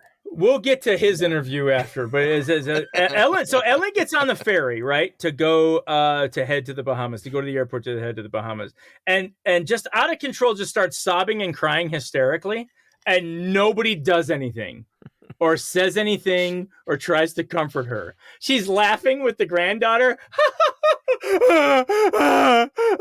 and nobody fucking says anything. She just sort of trails off by herself. Yeah. And it's uncomfortable. What? It's not Lorraine Gary's finest acting, that's for sure. No, and it's her last acting. Yeah, that's right. She has not been in a movie since Jaws 4. Nope. But anyway, so they get to the Bahamas. Intro to Hoagie, played by Michael Caine, who's presumably the B story, right? The love interest, supposed to take some pressure off of the main character, so he's the B story. He's supposed to drive her. He drives Ellen to her spiritual goal. Just kidding. Ellen doesn't have a spiritual goal. But but Hoagie is in fact a really bad pilot, right? Yeah. He's a pilot, but he's fucking reckless. Like, he does all this crazy shit. Here, let me grab the granddaughter. Here, fly the plane. Yeah. And we gotta eventually, we're gonna probably talk about him landing on the water where a shark attack just happened. Don't worry, that's gonna happen later. He lands on the water in a boat not equipped to land on water. Like he's fucking Sully, right? Yeah. All right. So, but again, him having this recklessness, could be part of his character arc, right? Just kidding. He doesn't have a character. Nah. So a couple other things are going on here to make it hard to determine if this is Act 2 or not. I wrote down, Ellen scolds the children for playing near the water. She's also terrified that Michael's wife's sculpture, which, by the way, from one angle looks like a shark, and from another angle looks like a large metal vagina. Oh, no. So it's how the camera is like, ooh, it's a shark. And then they shoot it from behind. It's like, that's not a shark. That's a vagina. That's what I thought too. I was like, it's just like, oh, it's a shark. I'm like, that's a weird. Yeah. Right. That's like a guy looking at it going, yeah, I see a shark. All right. 100% Shark Week. I can see it. That's so weird. There's blood in the water. So and of course there's this moments where she wakes up in a cold sweat, which, by the way, anyone that's woken up in a cold sweat, this is ridiculous. She wakes up almost like they dumped water on her and yelled action. Like, she's completely doused. More doused than Ripley in Aliens when she wakes up from her nightmares, which I always thought that was bad in that movie. As much as I love Aliens, nobody's ever that soaking wet. Like, I get the point you're trying to make, but which is actually funny because Michael Caine, when he got out of the water after he landed the plane, his shirt is dry. His shirt's dry, and I didn't notice it until I saw, like, the scene had just happened, and I saw it. And then I was looking on IMDb and I saw the trivia, and I'm like, oh my gosh, that's so hilarious. Don't worry, we're gonna get to that. There's way more problems than just that.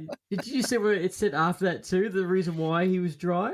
Yeah, because it was taking so long to shoot, and his takes took too long. His clothes just dried. He was off shooting another movie by the time they said, all right, you need to come back and finish the shot. Yeah. So, all right. So now Mario Van Peebles is introduced as Michael's biologist partner, Jake. For some reason, he's in a real big hurry when we meet him. Okay. That's never explained and never talked about. But his very first scene, Michael's at the bottom in that little thing, right? They're doing like research on the bottom of the ocean. And for some reason, Jake is come on, man, Michael, man, let's go, man. Hurry up, man. Like, what the fuck? Why are you in such a hurry? They don't say anything about maybe you're running out of air. Jamaican accent that was. Yeah. And it's like, I thought it was all right. I guess. So if you're like, okay, we're gonna set up that maybe there's tension here, like he's running out of air. That would be one thing. That's not happening here. It could be we have a visit coming from the people that are paying our grant. Which, by the way, he says in the Amity, he's like, I can't move up here. We just got grant money. Yeah. And we need to continue our research. But when you get to Bahamas, he's all, we're out of money. What are we going to do now? You just fucking said you just got a grant. But anyway, that doesn't matter. That's a plot point. That doesn't happen here. All right. So there's no reason why he's in a big hurry. And of course, we're pulled out of the scene by how bad his Jamaican accent is. Oh, by the way, I noticed at this point, we've already had characters stare off to the ocean 7 times. Yes. That picture you have up right now, that happens 7 times before we even get to this point. Where they're just like, water. I'm looking at the ocean. God. There's something out there. By contrast, Jaws 1 does it once. And it's when he first finds Chrissy. That's the only time he turns and stares like pensively or thoughtfully out to the ocean. That's it. It doesn't happen after that. The only other times that people look at the ocean in Jaws is when they're hunting the shark. But in this film, 7 times. By the way, we haven't even hit the log line yet. She's in the Bahamas now. She's safe, right? And we've got 7 times where people are staring off into the ocean. All right. Still in Act 1. Jake and Michael talk about how they need money, right? I just talked about that. How do they need money? He just said they got a grant. Hoagie takes Ellen to an outdoor festival called the Junkanoo, where people are singing and dancing in the streets with costumes. And Ellen pulls a complete 180 on her tangible and spiritual goals. Just kidding. She doesn't have any spiritual or tangible goals. One moment she tells Hoagie her belief that the shark is after her family. She tells him in that scene. By the way, she has no proof that the shark is even there yet. Okay. But then he says, one moment they dance a little bit, and then she's over it like that. She's just literally over it. She learns to just let it go within a moment. Right? Quite the character growth. All right. So 35 minutes in now, which is late for an hour and a half movie to be jumping into any sense of Act 2, if there is a sense of Act 2. We reach what could only be described as breaking into 2, and the main character realizes the promise of the premise, which is he realizes the shark is indeed in the Bahamas for the revenge. Before we get to that moment, they literally shoot a shot of the shark traveling to the Bahamas. Like, he might as well have luggage. He might as well have, his fucking carry-on bag. They show the shark swimming like, I'm going to the Bahamas. I'm going to the Bahamas. I know where you are. I know where you are. I don't know how I know. I just fucking know. You're just in the Bahamas. I overheard you the last time I stuck my head above water to look around. I heard you say you're going to the Bahamas. This is what I mean. This is what I mean, though. Watching a horrible movie like this, it's actually fun. Get some buddies, put it on, and just laugh at it because you know what I mean? So you can have a good time with a horrible movie like this. So here's now for real script structure problems. Ellen now basically disappears. She's in like 2 scenes until you get to the end of the film. It's now Michael's story. The shark attacks Michael and Jake, and he's like, oh my God, look how fake that looks. I know, that's what I mean. He's like, look at the gums on that thing. You guys, you know what I'm talking about, right? You all met that one girl that's got more gums than teeth. That's that shark. That's the shark. All right. That's that girl. Look at her. She's smiling. All right. So, I'm just kidding. There's guys like that too. I don't mean to pick on you ladies. Yeah. There are guys that have more gums than teeth. Yeah, butthead. That's how they smile. Exactly, butthead. All right. So now, now it's Michael's story. Now he and Jake, Mario Van Peebles, are trying to figure out, oh man, now we have to research the shark, man. Now we'll sell this for money. Now that'll solve our money problems. The money problems you didn't fucking have because you just got a grant. But okay, fine, whatever. You have money problems. You spend it all on, hookers and cocaine, whatever. And now what else do you do in the Bahamas? Right. And now you got to study a shark that just attacked your boat, and you're not going to tell mom about it because that would worry her. But whatever. He says that too. He's like, no, don't tell my mum. Yeah, Don't tell her. yeah. Don't tell my mom. This shark followed us from fucking Amity Island and ate my brother. And ate my brother, but don't tell mom. Yeah, it's bad. Okay, so, and then there's these two weird scenes. Michael's irritated that Hoagie is hanging out with the mom. Like, he's almost like he's jealous, like in sort of like in... What is that? The Oedipus thing, syndrome? I'm not calling him dad. Right. Like, just like, why is he taking you out? Like, you should be happy. Your mother is going through a traumatic moment, and now this guy who can't fly a plane properly wants to take her dancing. Let her take her, let him take her dancing. What the fuck? And then there's this weird casino scene, and that's where Ellen has full on achieved her spiritual goal of letting go and admitting that there's no shark. Just kidding. She doesn't have a spiritual goal. But in that scene, she's like accepting, like, yes, I was crazy this whole time. There's no shark following us, even though it is there. Michael knows, but he's not telling her. Right. The son knows, but he's not telling her. Okay. There's no false victory or false defeat at the midpoint scene. They just sort of changed their plans to study the shark. Now it's Michael's story and not Ellen's.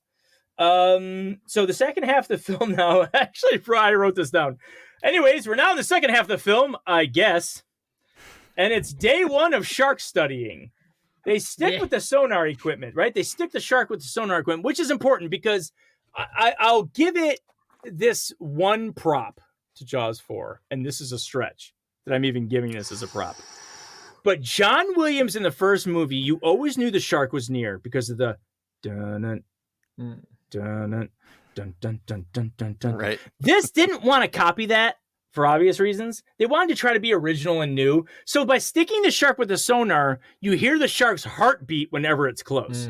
So that is one attribute that they're like when the monitor starts going beep beep, beep, like, oh shit, it's like the motion trackers in Aliens, right? Like, oh shit, the same thing. Yeah, it's coming, it's coming. Like, and it was really effective in Aliens. Yes, and Alien actually. There's a motion tracker in Alien, and Aliens. But so that's the one thing. That's what gives this movie an F plus instead of an F minus. Is that they do have this one thing with the heartbeat that tells when the shark is coming. As shitty as that is. So, okay. So sonar equipment, this is meant to be the superior position for us as an audience. We know when the shark is coming. Day 2 of shark studying, we have our first jump scare. Keep in mind, this is a shark horror film. Right. And our first jump scare is 1 hour and 6 minutes in. Shit. And it's not even the shark. It's an eel that swims towards the camera. Yeah. They're trying to wake you up. Yeah, exactly. They figured at this point you're asleep an hour in. So let's give them a jump scare. I'm still watching the movie. Michael presumably is the new protagonist now that mom has answered her climactic goal. I wrote, just kidding, she doesn't have one. Is now having and now Michael is having the nightmares. You see the switch now? Now Michael's having the nightmares, not Ellen. He's waking up in the cold sweat being doused with water. Okay, all is lost. Ellen is at Carla's presentation when she sees the shark for the first time. Keep in mind, you read the log line, right? The all is lost near the end of the film is the first time Ellen has seen the shark in the Bahamas. Right. Okay.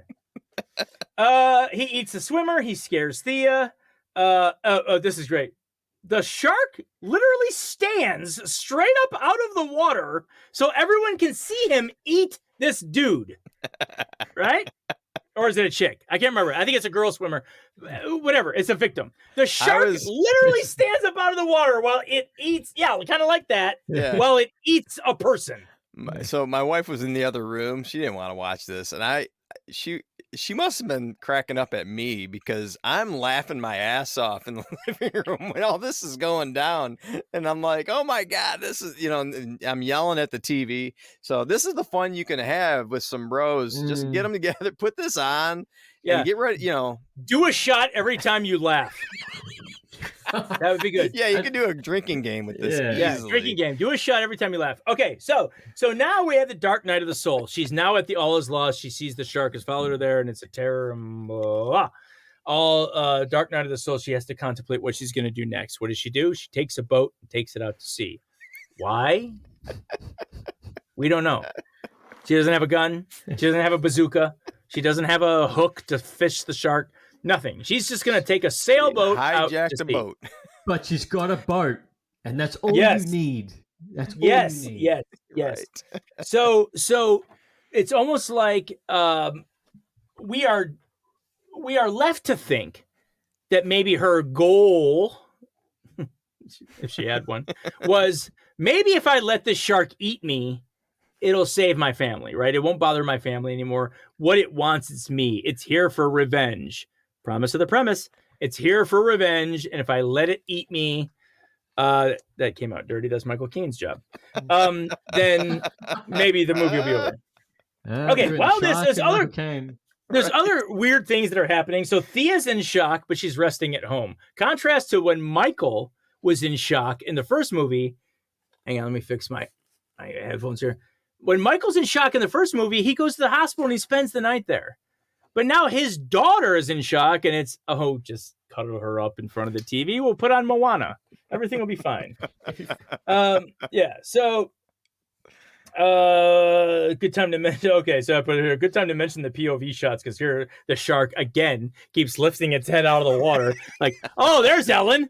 She took a boat. Well, I'll get right on that, right? So I'm gonna go after that boat now. These last scene. Are we in the last scenes yet? Because there's so many things. Yeah. I mean, all right. So break into 3. 5-point finale. Are you ready? Yes. This is the end of the film, and it's gonna follow these 5 points. I hope. Yeah, okay. Right. 1, gathering the team. Yes, it does this. Michael gets Jake and Hoagie to go get Mom. Right? They're gonna go get in the plane. We're gathering the team on the water. Yeah. Wait, we're not there yet. We're not there. We haven't done Sully yet. Right now, we're just gathering the team, right? We're just getting the guys together. 2, execution of the plan. If the plan is to find Ellen, then yes, they do that. They land a plane on the water. It's not designed to land on water. And before they, I actually wrote this, before they get all Sully, Hoagie does this intentionally. Yeah. He literally says, I'm going to land this on the water.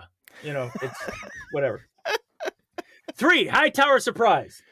The shark eats Hoagie's boat and presumably Hoagie. Certainly Jake, as he is seen in the shark's mouth. So Mario Van Peebles. Okay, this is possibly the worst part of the movie. Mario Van Peebles, right? Literally gets eaten by the shark. The shark has him in his mouth, is crunching him. There's blood spraying out. He's dead, right? Yeah. Right? You would The think. fact that he came back, I was laughing my ass off. Okay. I'm like, come on. 4, dig down deep. After Hoagie emerges from the water, I wrote this down, shirt completely dry, I might add. Michael decides he will shock the shark into submission because of the thing that Jake put into his throat right before he died. By the way, he's back to being the lead again because Ellen is just ballast now on the ship. She's just on the ship. She's not doing anything. Michael's now back to being the lead, and he's going to shark the shark. He's going to shark. My God. He's going to shock the shark. This sharkarita is hitting me a little too hard. So, execution of the new... listening, these sharkaritas look so good. Yeah, they do, don't they? So mine mostly tastes like lemonade, but I'm afraid to see what my poops. Mine tastes like tequila. Probably blue. All right, so execution of the new plan. The shark appears to roar like a lion every time Michael shocks it. It sticks its head out of the water going, roar. Which, that You got roar, some trivia on that, Lee? Yep, that roar is actually, they didn't re-record or use anything from the original film. It's actually from a Tom and Jerry's episode. Cartoon. How lazy they were to do it. That's hilarious. Okay, so here's an important part. Part 5 of the of the 5-point finale, execution of the new plan. Now, while the shark is roaring, Ellen now becomes the main character again, because she's now like, I'm going to steer this boat into the shark. Somehow she knows it's going to stand up out of the water again, so she can spear it with the front of the boat. I don't know, but anyway, Perfect spot. Right. So in the climax, Michael shocks the shark and stands up clear out of the water. Yeah. And just so the broken bow spirit, which was broken when Jake was eaten, impales him. Right. She stabs the shark with the boat, and then it appears to explode. Yeah. I don't know why it exploded. I'm like, shouldn't it just be, shivved and like just there dead? It just blows up. Why'd it go boom? It blows up for no reason at all. So here's the funny part too, like leading up to that. The smile you son of a bitch flashback comes back to Ellen as she's about to impale the shark. But wait, it gets better. It gets better. It wasn't her flashback. Wait. It's better than that. There is an original ending on YouTube. You can find it. And in that moment, she has flashbacks of scenes that she's in Jaws 1, where she is running to little Sean's aid. Yeah. And then there's a flashback of her in Jaws 2, where she's holding the one swimmer that got attacked, nurturing her. Okay. They replaced those. They replaced them with flashbacks of scenes she's not in. Yeah. She has a flashback of her oldest son, Sean, being eaten by the shark. She's not there. She doesn't know how that happened. And then there's another flashback of Smile, you son of a bitch. She wasn't there. How did she know you said that? How does she flash back to a scene she's not fucking in? Yeah. That's so magic. And then magic. Movie magic. And then she impales the shark and it blows up. And then if you want to talk laziness, the shot. Oh, my headphones keep sliding off. Are you going to talk about the painted? Are you going to talk about animated? Are you going to talk about the painted sky and the fact that they're in a pool? No. Whoa, wait. No, this is way worse than that. The shot they use of the shark's blown off head sinking to the bottom of the ocean is the shot from Jaws 1. It's the same shot. It's the same shot. It is they just stole it. And before you say, well, how can they do that? Well, because the production company owns the rights to Jaws 1, not Spielberg.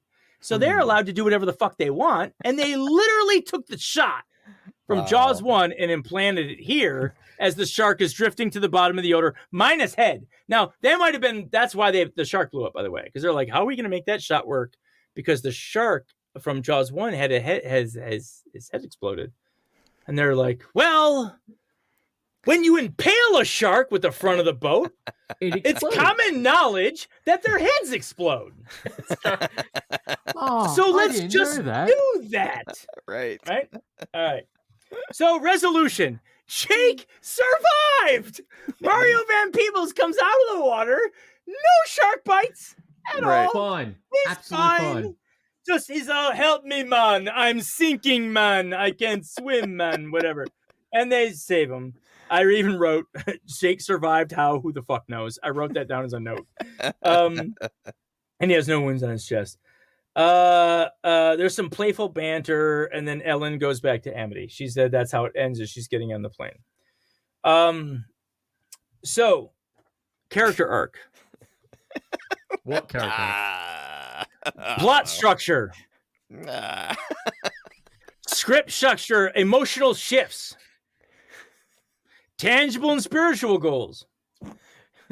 But as a drinking game, from laughing every time you take a shot, every time you laugh, I give it 5 stars. So writers, win. So you aspiring writers, if you really want to know what makes a script good and what makes a script bad, just watch these 2 movies, just back to back.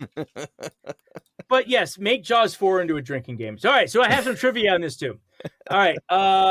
Okay, so I actually mentioned one of them, and that was the flashbacks. They actually hold on, before you get to trivia, you didn't even mention, I said something about the painted sky.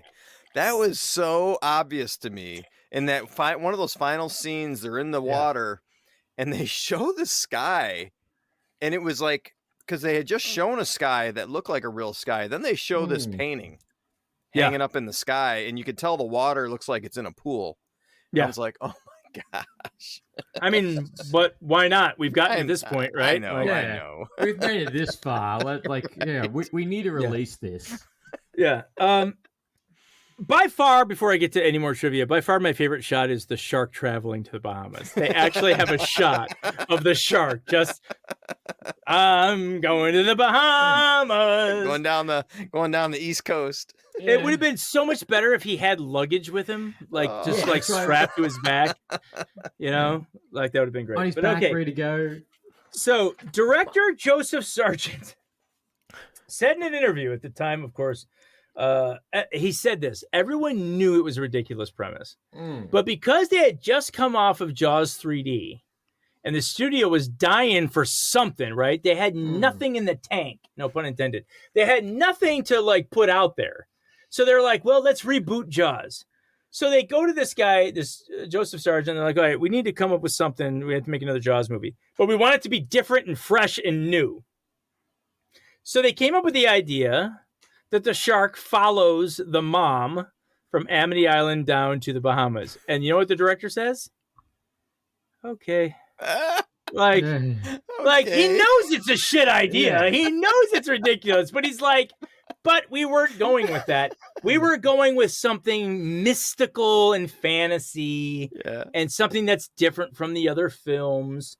So that's why we did that. Yeah.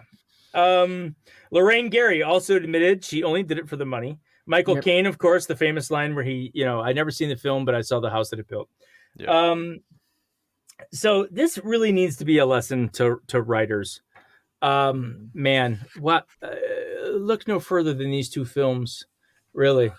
So far on the spectrum of each other. Yeah, there's exactly. Like they're not even close. Like some people are like, I like Empire Strikes Back more than Star Wars. I like Godfather Part 2 more than Godfather Part 1. I like Aliens more than Alien. There's literally nobody that says I like Jaws the Revenge better than Jaws. No. If they are, they're insane. I was gonna say it's Lorraine Gary or Joseph Sargent, the director and the actress that played the lead role. Wait a minute, she's not the lead. I forgot Michael's the lead. I can't even remember who the lead is. It was the shark. Right, the lead. Now, see, if you could probably come up with a 3-act structure based on the shark's point of view, and he's the lead, and these asshole humans, they're the antagonist. We should write that. Yeah, they killed my dad. They killed my brother. Now I'm getting my revenge. Dude, I mean, really, this is so bad. And I've seen bad movies before. I always tell people. Have you seen The Room? But The Room is classically bad. Like it's bad for a fun way, right? Like it's fun for like when they show that in the theaters. Every time they show spoons, the audience members throw spoons at the screen. My brother doesn't know this. You have to look up The Room, Chris. You have to look up The Room. It's so classically bad. Yeah, I remember. It's become a novelty. It's become a novelty. I remember that was a thing. I didn't see it. You're right. Yeah, it's just... You're tearing me apart! Lisa. Or the fact that they have 3 different sex scenes, but still the same sex scene. With 3 different people. And he has sex with her belly button each time. Oh, no. Yes. At no point is he actually anywhere near her vagina. No. And also one of the main characters gets recast halfway through the film. And which is great. No one says anything. Yeah. I can't tell you how many times I've had people tell me, "Oh, hi, Mark," just for no reason, like for fun. Oh, hi, Mark. He doesn't. Oh, hi, Mark. All right. So generally, before we get into 6 Degrees, Lee, do you have any feedback on Jaws versus Jaws 4? Thanks for giving him the mic back, Jerome. Yeah. So I'm sorry. Yeah. I'm sorry. Yeah. I have to say, generally on these shows, I just go off and I don't give anyone a chance to breathe. No, that's perfectly fine. I'd rather you do that because it just keeps it going. I know I heard this film was bad. I just didn't realize how bad it was. And it's like, this is a giant pile of shit. And the Jaws is almost a textbook film. It's fantastic. Besides the CGI, still stands up today. But number 4, this is a franchise killer. This is why they've never done another one, ever. And you know what's funny? You mentioned the special effects. So I was recently watching the climax of. So let me full disclosure. I have a 7-year-old and a 5-year-old, both girls, and in sort of a bad father trying to toughen them up kind of way, I show them clips from Die Hard. I show them clips from Alien. That's good parenting. The chest burster scene in Alien, right? Because I don't want them to be afraid of things. Yeah. So I expose them to this shit early. I showed my kids The Matrix when they were little, so. Yeah. So their favorite right. scene, by the way, from this movie is Quint getting eaten by the shark. By the way, their second favorite movie scene is the bear attacking Leo in The Revenant. Like that's the so this is the kind of shit I show them on YouTube. Right. That's what he had to do to get that Oscar. He had to get mauled by a bear to get it. Great scene. But I show my kids this, the alien bursting out of John Hurt's chest, an alien, right? Like I show them this so that they don't fear things. But so one time I was showing somebody, they're like, "No, you don't." I said, "Yeah." And I said, "Vivi, that's my 7-year-old. Let's show." It was a neighbor or somebody, and I put on the Quint being eaten scene, and the first thing that person said was, "God, that shark looks so fake." And I'm like, "Motherfucker." Like, no, you want to see fake? Watch Jaws 4. Yeah. Lay off Bruce, okay? Which was lovingly the name they gave the shark while shooting Jaws 1. But anyway, Steven Spielberg's lawyer or something, wasn't it? Something like that. Are you ready? All right, here we go. Yeah. So I have officially ran out of ice. So I now had to crack into what I call my lightsabers, which is my tall can, my 25-ounce beer can. I don't drink regular beers. I drink mega beers. Why the hell not? It's funny, actually. I'm just scrolling through trivia, and there's so many ones of saying this person declined to return, declined to return, declined to return, declined to return, declined to return. Yeah. And here's the best part. We, the three of us, all three of us, we could make Jaws 5 and improve greatly on what was left behind. But I need the Rock to play the main character. That's how you gotta make the money. No. I'm going to tell you something about The Rock. You want to hear some trivia about The Rock? I had this argument with somebody before. They're like, The Rock is the new Schwarzenegger. And I said, stop. Arnold, first of all, had charisma and screen presence. But here's the real big difference between Arnold and The Rock. I love The Rock. He's fun. But did you know that The Rock has in his contract that he can never lose a fight? Yep. And he can never, ever, he can't be like defeated or be the site of defeat or something of that nature. What makes Arnold great is the moments he gets shit kicked out of him by the Predator and he still has to figure out how to win. Mm. You know, screen presence, your hero can't be infallible. Your hero has to get look at John McClane. What makes the Die Hard movies so great is that guy gets the living fuck kicked out of him for 2 hours in every movie, and he still wins in the end. He had to walk on glass. Yeah. Oh, that scene. Yes. Oh. Yes. Imagine Brody being in Die Hard. Oh no, I get someone else to do it. It's right. not. Yeah. It's not me. Right. I'm not doing it. Where's Quint? We can't get Quint to jump off this building. Like you know, like. But The Rock won't do none of that shit. I love The Rock, but he can never. He has his movies are fun. I love them. They're fun, but he has in his contract. I don't lose a fight, and I don't ever have to deal with adversity. I'm always great. I'm infallible.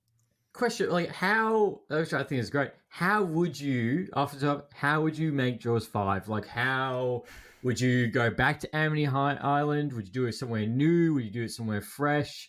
How would you craft the story in this day and age? Or would you? Or here's a $50 thing: do what a lot of films are doing right now: legacy sequels. It's the grandkids that go back to the island. Well, what you could do is you make Jaws 5, but you don't call it Jaws 5. You call it Jaws the Revenge 2. Put a rifle in my mouth right now. No, so if you did it today, it would probably be a prequel. Well, no. Well, you could do a prequel, or you do a prequel of it's like a Finding Nemo meets Jaws, where it's like he's a guppy and he's learning how to swim with his one fin. He right? watched his mom be attacked by some and that's why he's so pissed, right? And that's why he wants to eat people. Oh my god! I just realized why the shark in Nemo is called Bruce. Yes, because Right. You didn't know that? No, I didn't. Never put the two together. That's why it's I love Bruce. But anyway, oh yeah, he's all. Anyway, no. But you could do a direct sequel to the first one, where they do that now. Where like the Halloween, was it the 2018 Halloween was supposed to like shit can Halloween's 2 through 5, and it's a direct sequel to that. Superman Returns, the one that Brandon Routh was the Superman, was the same thing. It was basically a direct sequel to Superman 2, the other movies, and it ignored Superman 3 and 4 like they never existed. So you could do a direct. The new Ghostbusters did that with Afterlife, Ghostbusters Afterlife, which is actually a really good movie. It's a direct sequel to the first movie. Yep. It's like the other ones never existed. I thought it does touch on about the second one. Doesn't it touch on that this event, the second one did happen, but very, very maybe low. just ignored the third one. Yeah, maybe they mention it, I guess. You want to know? Here, all right, because we like to go off on tangents. You want to know a little trivia about that? When they first did Ghostbusters 1, the script, Ernie Hudson's character's Winston, was in 65. No, I think it was more than that. It was like 70 to 80% of the script. He was introduced on page 8. The reason why is because Eddie Murphy was supposed to play him. It was all SNL guys. It was all SNL guys, and Eddie Murphy was supposed to play Winston. But Eddie Murphy dropped out to do Beverly Hills Cop. So then they rewrote it. And by the way, what's his name? Ernie Hudson, he got the script. His agent gave him where he's introduced on page 8. And he's like, oh, fuck yeah, this is going to be my breakout film. I'm going to be a big star now. He shows up on set and they're like, here's the revisions. And he looks at the script. He's not introduced until page 65. He's like, what the fuck happened? They're like, well, you're not Eddie Murphy. well, look at him now. He's the only one that's still going in the franchise. And he's the richest. I mean, I'm sure now he doesn't care. He did say in an interview that broke his heart as a starting out actor. Sure, he was like, dude, I was telling my mom and my grandma and everybody, I'm going to be a huge star. And I get to the set and I find out I'm just the also ran guy. Like, come back in 3 weeks. Yeah, I'm tacked on at the end. So a little side trivia there on Ghostbusters, but to that point. So if we were to do a Jaws 5, we should probably do a direct sequel to Jaws. The problem is everybody's dead. Yeah. For the most part. That's why you do a prequel. A prequel. Martin Brody, Chief Brody as a New York cop as a young age, avoiding responsibility. And the movie ends with him deciding to move to Amity Island. That's right. That's a great movie, Chris. Let's do that. Yeah. I can already see the last shot. I can seriously see the last shot saying, start new, somewhere safe, or you want to start something peaceful, move here. Well, you could actually make it. He Brody in New York City he kills the shark's mother and moves to the island, and it follows him down there with his luggage. He's driving, But again, that's pretty much what Abrams did with Star Wars. The Force Awakens is just a rehash of A New Hope, right? Yeah. It's the same fucking movie. So if you were to tell me, okay, I'm tasking you to do a new Jaws movie, I would just rehash the first one, but create new actors and new characters or whatever. So people could say, this is just like the first. And I'll be like counting the money going, yeah, it is. Yeah. Just like the first. What was that? Just like the first. Yep. Same just character arc and everything. Funny how that works out, doesn't it? Yeah. Okay, I'm gonna fold up. It was the Force. I'm gonna fold. Right, I was just gonna say I'm gonna fold up my J.J. Abrams money here, and I'm just gonna put it right in my pocket. So, whatever. Short attention spans. Anything else on Jaws 4 versus Jaws 1? Well, I'm out of trivia. Do you guys have anything else? I'm chomping at the bit, getting ready for the 6 degrees because I want to see how long it's gonna take you. To do this on the fly. That's on the fly. You have no idea what's coming at you here. No, I don't. Not at all. None of the little trivia nuggets that I could see here that are interesting at all. Just more people going declined. Well, actually, here's a little good trivia thing that I did see. So Jaws 1 on a budget of $9 million made $476 million at the box office. Jaws 5 was $23 million to make and only made $51 million at the box office. You mean 4? Jaws 4. 51. No, you said Jaws 5. Oh, sorry, Jaws 4. That's the movie we're gonna make. Yeah, That's the movie we're gonna make. Ahead. Yeah, sorry, Jaws 4. So Wait, how much did it make? Jaws 4? $51 million on a $23 million budget. So it still made money. It still made money. Nothing. Yeah. All right. So 6 degrees of separation. So do you have something to write with, Jerome? No, I don't. Okay, you want to write this down or on your type it out or something? All right, I'll text it to you and I'll read it. No, just tell me. Just tell me. Okay. So from Jaws, we are going to connect Chrissy, who dies in the first 4 minutes of the movie. My God, Susan Bacalini. It's Bacalini. Bacalini. Yeah. So we're going to connect Chrissy with Thea, whose career was almost as short as Susan's, because sadly, but she wasn't in. She died. Thea's dead in real life. Like, yeah, but she's done other movies. No, she has not. Yeah, she does. Yes, she has. You can. Then I told you have to look it up. So Thea's name is Judith Barcy. You want to know real quick while I'm looking her up? Who played the little girl? Yeah. Did you know how she died? Yeah, it's tragic. This is a piece of trivia I didn't know if we were going to touch, but it's really sad. So the little girl in Jaws: The Revenge, she was sadly murdered by her father. Her father lost his mind and killed, I guess, her and her mom. And yeah, you can read all about it. There's in in IMDb. Actually, I don't remember. I think it's in Thea's IMDb page. It's all written out about what happened, and it's like, so it's dark and sad, and but it also means she wasn't in a lot of movies, and I wanted to make my brother work for this one. Okay. So how convenient that your career got cut short. It's so for sad. This trivia. It's so sad. Yeah. Okay, so I think I got it. I can hear the ticking. Yeah. So, but I can't use Jaws, right? Can't use Jaws. All right. So, yeah, he's gonna have to think. So, and Chrissy wasn't in a whole lot of movies either. The one that played Chrissy. Yeah, she's Susan not. Bacalini. Bacalini. So, Whoa. I got it in 4. I got it in 4, but you got to research. I researched and I looked at IMDb and everything. But I know when my brother looks at if he just looks at the movies that these two actors were in, with his encyclopedia brain, he'll probably know he'll be able to make connections that I couldn't make. I had to actually dig a little. Man, that's a tough one. Okay, so I wish I had ticking music. Off top of my head. Yeah. I know that Susan Bacalini was actually she was also in The Great Muppet Caper. Okay. Right? Mm-hmm. Yes.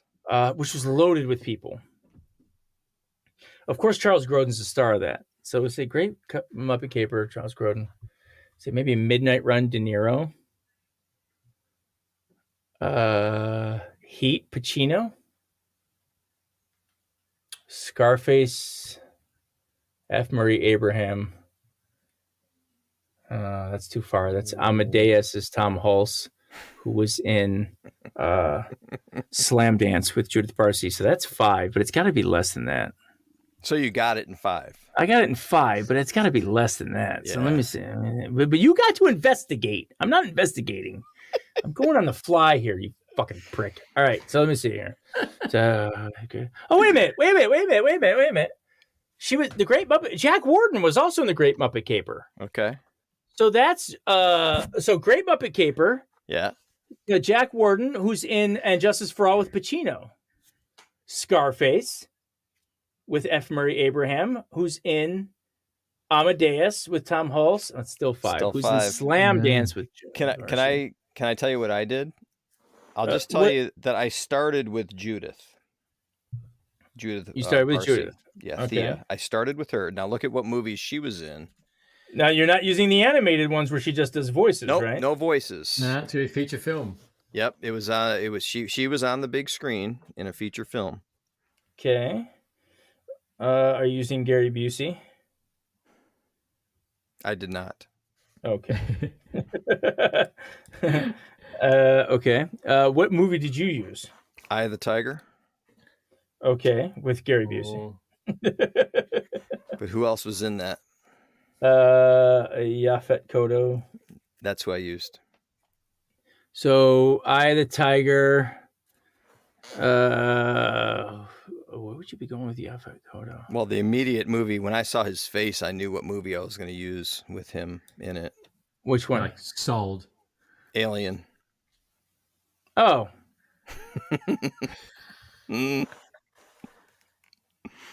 I'm helping him. I'm so disappointed right now. No, You're but having so much fun, aren't you, Chris? oh, Harry Dean Stanton. Harry Dean Stanton? No. I'm putting. I got it. You look Hold on, so wait. stumped. Yeah. It's like you like wait for the penny to drop. Yeah, it's all right. So I don't know. I've been drinking. What do you got? All right. Judith Barcy was. She was in Eye of the Tiger with Yaphet Kotto. Is that how you say Okay. that? Yeah. He was in Alien with Sigourney Right. Weaver. Okay. Sigourney Weaver was in Ghostbusters with Dan Aykroyd, who's in 1941 with Susan Bacalini. So I did it in 4. Fucking prick. That was fun. See, now again, this isn't a stump Jerome. It's He not does a shit stump. like this. He does shit like this where he is making it a stump Jerome. I know it's my fun though, but you're right though. We've never not gotten one in less than. Actually, I don't even think we've gone to 6 degrees, have we? Have No. we? I mean, usually by 5. Yeah. I think 5 is the longest one we've ever done. I thought another trivia because of these actors and actresses. Okay. The lady that plays Mrs. Kintner in Jaws, the one that slaps Brody in the face, I want to say she's only been in 2 movies. 2. You know what the second one is? What? Jaws 4. Oh, she was in this one? Wait, she was in Yes. Jaws 4? So when Sean dies from the shark attack early in the movie, the first 10 minutes or whatever, there's a scene of Ellen out by the ocean, staring off into the ocean, and there's people that come to the house to see how she's doing. Mrs. Kintner's in the living room. Because why not? They both have lost a son to the shark. So she's one of the few actors that said, "Okay, I'll be in it." Yeah. She's I'll she's one that was like trimming her rose bushes, and they're like, "Hey, you want to make a quick $50,000?" And she's like, "Okay." Yep. Wow, you are not kidding. She's literally Jaws the Revenge.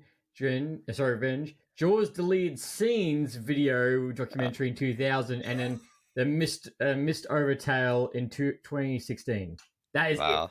That's Yeah. funny. Wow. That's like it. That's it. And one of those is a documentary Yeah. Of the same footage. of the same footage, right? So she's not even really in it. She had to do no extra acting for that. Yeah. Oh. So several decades after filming the Jaws, Leigh, who plays Mrs. Kintner, walked into a seafood restaurant and noticed that the menu had an Alex Kintner sandwich. She commented that she had played his mother many years ago, and the owner of the restaurant went out to meet her, none other than Jeffrey Foyes, who played her son. Who then No way. Since the original movie was shot. That's interesting. I didn't know that. Holy shit. That's good trivia. That's crazy. The chances of that. Right. You know, the funny thing is when you mentioned Susan Bacalini, I was actually thinking about 1941 because I think she's only been in a couple of movies. But you know her scene in 1941? It's a spoof on her scene in Jaws. The 1941 opens with her running out naked into the water. And instead of being hunted by a shark, this Japanese submarine comes up out of the water, and she's on top of it naked. She's like, oh, yeah. I forgot about that. It's a complete spoof, which of course it's a Spielberg movie. 1941 is a Spielberg movie. I've seen it, but it's been a long time. They spoof. The opening scene is a spoof on her part in Jaws. That's funny. So so when you first said her, I was like, I bet you 1941. But then I thought, Aykroyd and John Belushi and I don't know. And I was thinking about the Great Muppet Caper because Grodin was in so much stuff, and there's a lot of stars in the Great Muppet Caper. So that's where I went first. Yeah. When you said Judith Barcy, I'm like, wait a minute. She's dead. She's only done like 2 things. But there's big names in and again, not to make light of it, but this is really weird. Spielberg has sort of like a curse with children, with child actors, with children in his movie, like the Poltergeist kids. Yeah, that was crazy. And but they're all like weird. Like the teenage daughter in Poltergeist was strangled by her ex-boyfriend. Yeah, did the whole cast have didn't the whole main cast have a car accident, died, or sick in something else? Well, the son is fine. There's a rumor that the son died too, but he didn't. You're talking about Poltergeist, right? Poltergeist 1. Yeah. Carol Ann, of course, died after Poltergeist 3. She had a weird one too. She had these sores on the inside of her large intestine that as the feces would go through her intestine was leaking into her bloodstream. So she died. She died of septic shock. Wow. That was weird. Yeah. Yeah, that's a fucking weird one, right? Like that's just weird. And then what was it? So Judith Barcy, of course. You think she contracted something when she was in the spirit world? From Poltergeist 3? Possibly. Either that, HIV, Sorry. Yeah, But so Judith Barcy is not really technically Spielberg's because it was Jaws 4. It had nothing to do with that. But yeah, her dad.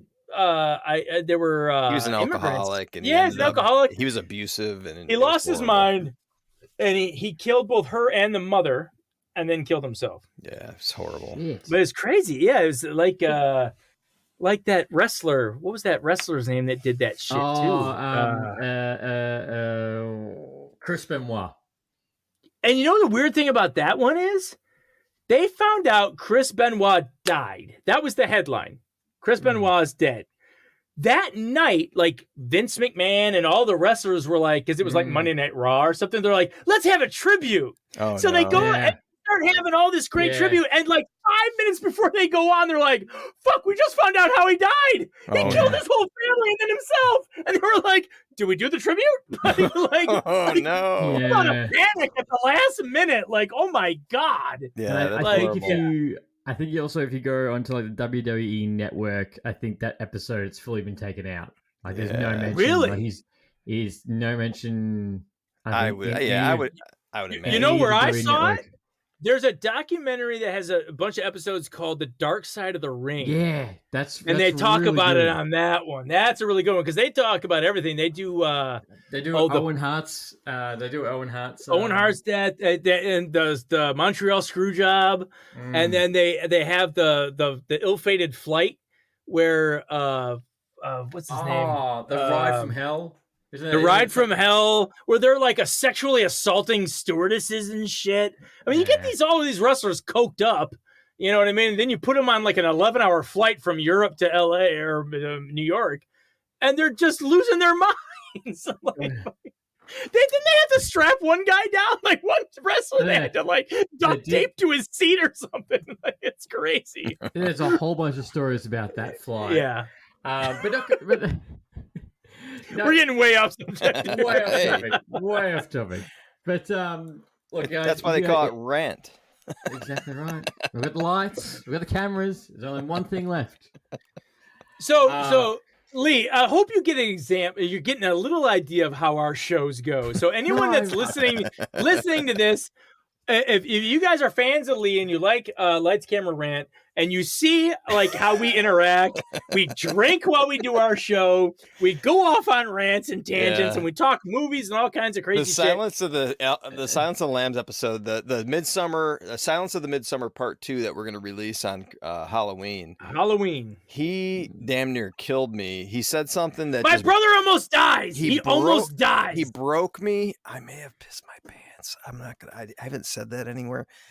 Maybe you I just did. Now said it to a million people. I know, but oh my god, I was laughing so hard, and so, anyways, it was so much fun. But everyone needs to go check it out. And how you guys only have 14 episodes amazes me. I thought you guys would have so much more. No, so this started out. I mean, it's just a hobby.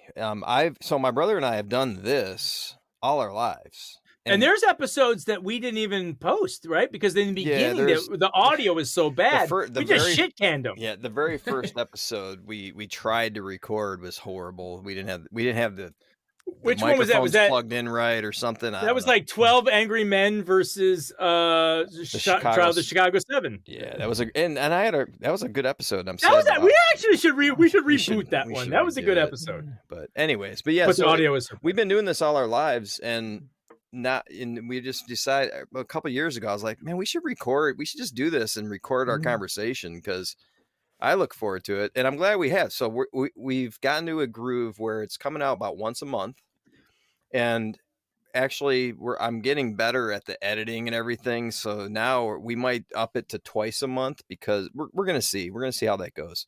But at least it's a regular thing now. And before, like if you look at the first year, it was kind of sporadic, and we were just trying to find our legs. But this is our second full year, and yeah, we've been going.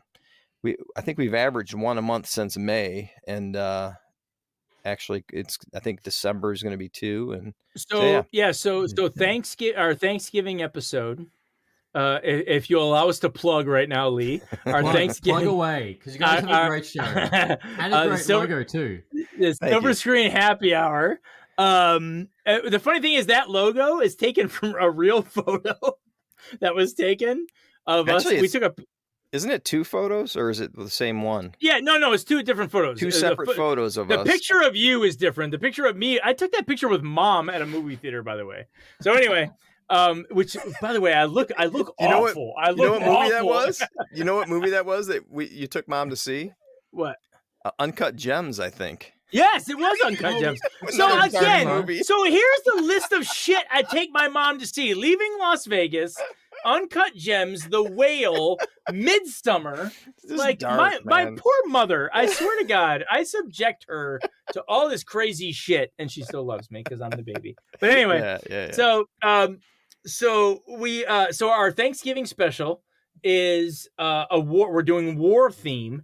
Yeah, and it's actually going to come out the week before on Armistice Day or Veterans Day. Veterans Day. So we're going to release it on Veterans Day, and it's The Thin Red Line and All Quiet on the Western Front, the new version. Yeah, the one that was just up for Best Picture recently. Yeah. So we're doing those 2, and then our Christmas special, which we are fucking pumped for.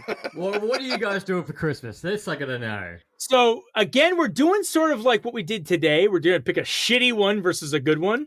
There's what is it, Chris? Is it 2019? There's a movie that Mel Gibson was in called Fat Man, where he plays turd. Another Mel Gibson turd where he plays Santa Claus. Fat Man, yeah. It's all one word too. If you look it up, it's Fat Man. Fat Man. And Walt Goggins, who I love. Is it 2020? Okay. Yeah. I love Walt Goggins is in it, who plays the assassin. You heard me right. And I love him because I loved The Shield was one of my favorite shows. I used to watch The Shield religiously. And Walt Goggins plays the assassin in Fat Man. Yeah. A Christmas movie. He's come to take out Kris Kringle. Right. So what happens is this kid, this spoiled brat, gets coal for Christmas, so he hires a hitman to take out Santa. That's the storyline. Believe me, a rowdy, unorthodox Santa Claus is finally to save his declining business. Meanwhile, Billy, a neglected and precious 12-year-old, hires a hitman to kill Santa after seeing a lump of coal in his stocking. And it's still got a 5.9 on IMDb. My oldest daughter. Are you sure it's not told me to negative watch it. 5.9? No, my oldest daughter actually loved it. Maybe it was so bad she saw it on a plane. Lindsay watched it on the way home. Lindsay did not love this movie. She You're did. me. I swear to you, she did. So, I watched Solo with Lindsay for the first time. I love telling that story. Okay, wait. Pause for station identification. All right. So anyway, Lee's like, Jesus, it's like 10 a.m. on my time. Yeah, I know. It's long past happy hour here. It's like 8 o'clock long past Eastern time. It's 5:19 p.m. on Friday night. Jerry's where I am. Jerome's right in the middle of happy hour. I am right in my sweet spot, baby. Right in the sweet spot. Go for it. So, by the way, so we're contrasting that. We're doing Mel Gibson's Fat Man versus the 1988 Christmas classic Die Hard. Yes. Oh, yes. And the episode will end. Here's the hook for those of you that are thinking, well, I don't know if I'll listen. You'll want to listen because here's the hook at the end. We debate whether or not Die Hard is truly a Christmas movie, and I will give points for and against. But it is a Christmas movie. I'm not going to tip my hand. No, you got to watch it. You got to listen. You got to listen. You got to listen to our podcast. But anyway, but we have a great slate for 2024 right out of the bat. January, we're going to do Legally Blonde versus Liar Liar. Yeah. And then in February, that's a request from another one of my daughters. Want us to do Legally Blonde, and I'm like, what other comedy, / legal themed movie could we do? And Liar Liar was a great one. I love that one. So. And then Valentine's Day, we're doing a little time travel romance for February's Valentine's. We're doing About Time, starring Rachel McAdams, which is more of a recent film, right? And we're comparing it to an early 80s movie, Somewhere in Time, with Christopher Reeve and Jane Seymour. So, shit. Have you seen that one? Yeah. No, I've seen clips of that. Yeah. You gotta watch. It takes place in Michigan, Lee. You gotta watch it. That's our home state. Gotta watch it. So also in have you seen About Time, Lee? No. So the male lead in that is, how do you pronounce his name? Domhnall Gleeson? Domhnall Gleeson from Force Awakens. Yeah. Well, he's been in other things too. But he's been in a shitload. Actually, he blew up for like 2 years. He was in like every movie that you saw on screen. Yeah. Like he was in everything. Ex Machina. That was a good one. He was in Ex Machina too. Yeah. So, yeah. Anyway, this was a ton of fun, Lee. I am so glad you invited us on here, and of course we should. It's kind of late in the show, but we should plug how we met on the Clubhouse, the Empowered Podcasting House, and they have the podcast morning chat every Monday through Friday at 7 a.m. Eastern time. And what time is that for you? 7 a.m. Eastern time. Well, it's actually now because it's daylight savings. It's actually 10 o'clock when you guys start. Oh, geez, yeah. So I always listen to it the next day. Yeah, we miss you. No, but anyone who's like being an inspiring podcaster and is just looking for some new tips and tricks, I highly recommend it. Like a lot of the stuff that I use now is all because of everyone chatting in that group. Yeah. Which seems to be constantly expanding. Yeah. And the meetup, I'm so jealous about the meetup. Yeah, the meetup in Detroit. Yeah, well, and it's not nailed down yet, but we're hoping. So maybe you can figure out a reason to come to the States. Is it like a meeting of mob bosses, like they always have in every mob boss movie? Yeah. All the mob families are getting together.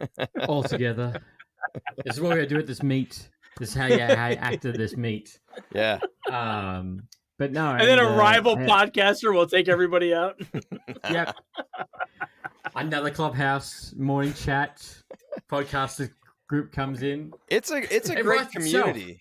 It's a great community though. There's no rival podcasters in that Clubhouse group because they're all there to support other podcasters that are trying to figure it out.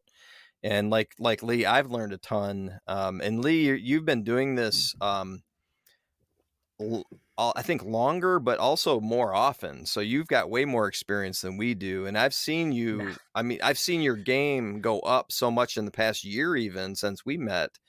just because of things you've learned, and probably not just from the morning chat, but yeah, you've implemented so many things that you've picked up over the last year or so. It's been really fun to watch. Oh, thanks, man. And like that's all from that. Like a lot of that's from the morning chat, and always picking Mark's brain as well of like how to do this, and not to mention like there's so many AI tools. Like the title of this episode, I was stuck, and I was like, all right, how do you make something? And this came up, and there's even with I forgot what it's called, Adobe Audio Cleaner too. I'm like, I wish I found that when I started podcasting instead of me sound like I'm in a warehouse. Yeah. Well, we're trying to get my brother an actual studio, and I'm in an attic that we actually finished. So this is turning into a decent studio, but my brother's in a closet. Yeah, I'm in a closet right now. I'm in a closet. I got the sound panels up. You were too. I was like, but I'm in a fucking closet, Lee. And someday I want to come out of the closet. I just want to come out of the closet. That's acceptable today. Right. There's Absolutely. there's anything wrong with that. And I want to come out of the closet. And I'm actually planning on in my garage. We have a 3-car garage, and I'm going to build a recording studio where I have actually some room to like have a desk and a real camera and a real everything. And because dude, I'm so cramped right now. I'm cramped, and I'm not exactly the skinniest guy in the world. So like I command this space. Like this is, I feel like I'm filling it out right here. So I need a little bit room to write shit down. Yeah. So that's why when my brother was like, "Hey, do you have a pen? You want to take some notes?" I'm like, I can't. I have alligator arms right now. So yeah. No, but it's good enough to hold a beer, and that's all I need. That's the main thing. I wish I had the space to build a studio. This is as far as I've got so far. And then my partner's like, "You talk so loud." I'm like, "It's because I'm just excited." Yeah. Well, he tells me all the time. My brother's biggest criticism. Can you step away from the mic because you're hitting red a lot? It's like up here. Yeah, constantly. It's spiking red. Well, that's me. I spike red. That's what I do. Yeah. It means you're passionate. It means you love what you're talking about. Right. Yeah. Right. So we hope that some of your fans, some of your listeners and followers will also pipe into the Silver Screen Happy Hour. Please do. Yeah. We our shows run about an hour if we're lucky. Sometimes they go over. Yeah. Sometimes. Yeah. So they go over. But so if you have a long drive, like coming up in mid-November, I have to drive down to LA again, which from where I am, it's about a 6-hour drive. I will replay all of our episodes just to pass the time, like I will listen to some of our episodes. Thankfully you're learning, you're finding some other podcasts like the Writers Blockbusters guys, and now Lee. And so you got other guys to listen to, because it's just gross when we nerd out about ourselves. Yeah. Oh, I never, go ahead. I was gonna say, I do the same. Every time I get in the car with someone, I was like, "Oh, you want me to change something?" Sure. My podcast. Oh, this just came on. Right. Yeah. Well, it's funny because Chris does the editing, and sometimes he'll text me like, "Hey, Midsummer's ready," and I'll be like, "Oh, I'm so excited!" What's funny is that I remember in the 90s, I used to watch a show called The Larry Sanders Show with Gary Shandling playing this late night talk show host. He was kind of like a David Letterman type. He was playing in the role, And on the show, they recorded in the afternoon, like they all do, like the Tonight Show and all that shit. They all shoot it in the daytime, and then they air it at 11 o'clock at night. That's why when Letterman used to go out on the street, it was always daylight. You know what I mean? It's because they shoot it in the day. But the funny thing about that show was Gary Shandling's role, his character, he always watched his own show. Like that's what he did every night. He would sit on the couch, put his feet up, and watch the show that they just recorded. And I remember thinking, that's a little like narcissistic, isn't it? That you're watching your own show. But now I get it, because now when I hear that one of our shows is released, I'm like, I'm fucking listening to that. I gotta hear how funny I am. That's what we do. And I got to hear how much I drink. Yeah. I think there was 3 cracks of the can. Yeah, I should have done one more. Yeah. I can't. You know what? Yeah. Next show, I'm gonna go for one more. I'm gonna go for one more. No, but look, guys, thank you for this. Has been a blast, and for both looking at Jaws and Jaws 4, and I will make sure that all your details and links will be in the show notes. Do you guys have any final words before we send off? Just thank you, and we're going to replay this on our. You offered to let us use the audio and video or whatever for our podcast, so I'm going to tell our listeners, look up Leigh and listen. Follow him and Lights Camera Rant. You're not going to be disappointed. Especially what series you're doing right now. Are you doing Loki? We're doing Loki and Gen V. Yeah. Oh, So boy. yeah, you got quite the catalog too. So check them out. There's lots of stuff to binge. Yeah, 100. Which I can't believe, about 128 episodes now. That's awesome. That is great. I will say, like, again, a lot of our show is geared towards like beginning writers that are trying to like figure out script structure and kind of get examples from films. And that's perfect. If anyone that really wants to dig into our archive on any podcast app that you have, we have some good ones. Like the what was it? The Ethan Hawke Day is one of my favorite ones. Yeah. We compared Training Day and Dead Poets Society, 2 films where Ethan Hawke is the supporting role, but we feel he's the lead in both films. So we argue while he gets shafted on the billing because he's always billed as the supporting role, but he's the lead in both of those films. Yeah. And so, from a writing standpoint, Yeah, not Robin Williams, not Denzel. No, it's Ethan Hawke. Ethan Hawke, the guy gets no love. Hey, he was great in Moon Knight. He did really good in Moon Knight for being a villain. Yes. Oh wait. I didn't see that one. What about oh my God. Oscar Isaac and the Black Phone. He was in Black Phone too. Yeah. Where he plays the serial killer. Right? Oh jeez. That's right. And I think it was the same year too. So he went from being a Marvel movie into a horrific horror film. Yeah. But yeah, so beginning writers, I think you'll dig our podcast because we highly kind recommend. of pick apart scripts, and that's kind of what we do. And we drink while we do it. Why? Yeah. What's not fun about that? No, when it's 9:00 in the morning. But for me, usually every episode's got a drink in my hand. Well, this was a lot of fun, and I just said, let's do it again sometime. I'd love to be able to revisit this idea. Absolutely, this is fun. And my brother and I we've been experimenting with some video, so we're gonna see, because I'd love to start doing video at least for reels and things, for social. But this is a fun way to do it. That way your audience can get to see you and get to know what you look like and everything. So yeah, it's Get out there. yeah. So we're experimenting with that. So. we were fired up for this, Lee. Yeah. We were fired up for this show. I'm glad you guys came on. We haven't been this excited. Yeah, I mean, we were pumped for the Midsummer Silence of the Lambs episode, and we were pumped for the Star Wars anniversary, which I think got the most hits. Is that the one that has got the most That's watches? the one. Yeah, like our Star Wars anniversary show had the spiked. Like that was like the one everyone wanted to listen to because we really dug into Star Wars.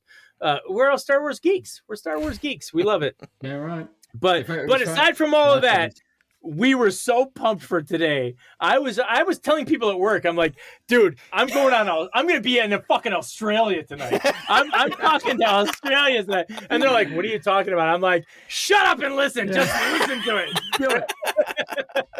I'm going to be in Australia. That's me. I'm worldwide now. Oh my God. Yeah. And I'm glad that this could be your first international one. I feel privileged. Thank you. Yes. Hey, thank you. My wife's been to Australia. I've never been, but I cannot wait. Yeah. I want to go to Australia. I hear nothing but great things. Good morning, Australia. It's Friday night here, but good morning, Australia. Yes. And man, I can't wait. I definitely want to check it out. Please do.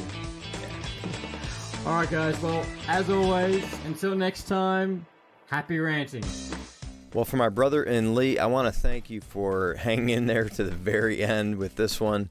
This was so much fun to record. I can't wait to do it again. I know Lee said that he's got to have us back, and we would be happy to. Again, thank you, Lee, for giving us the audio to put on our platform.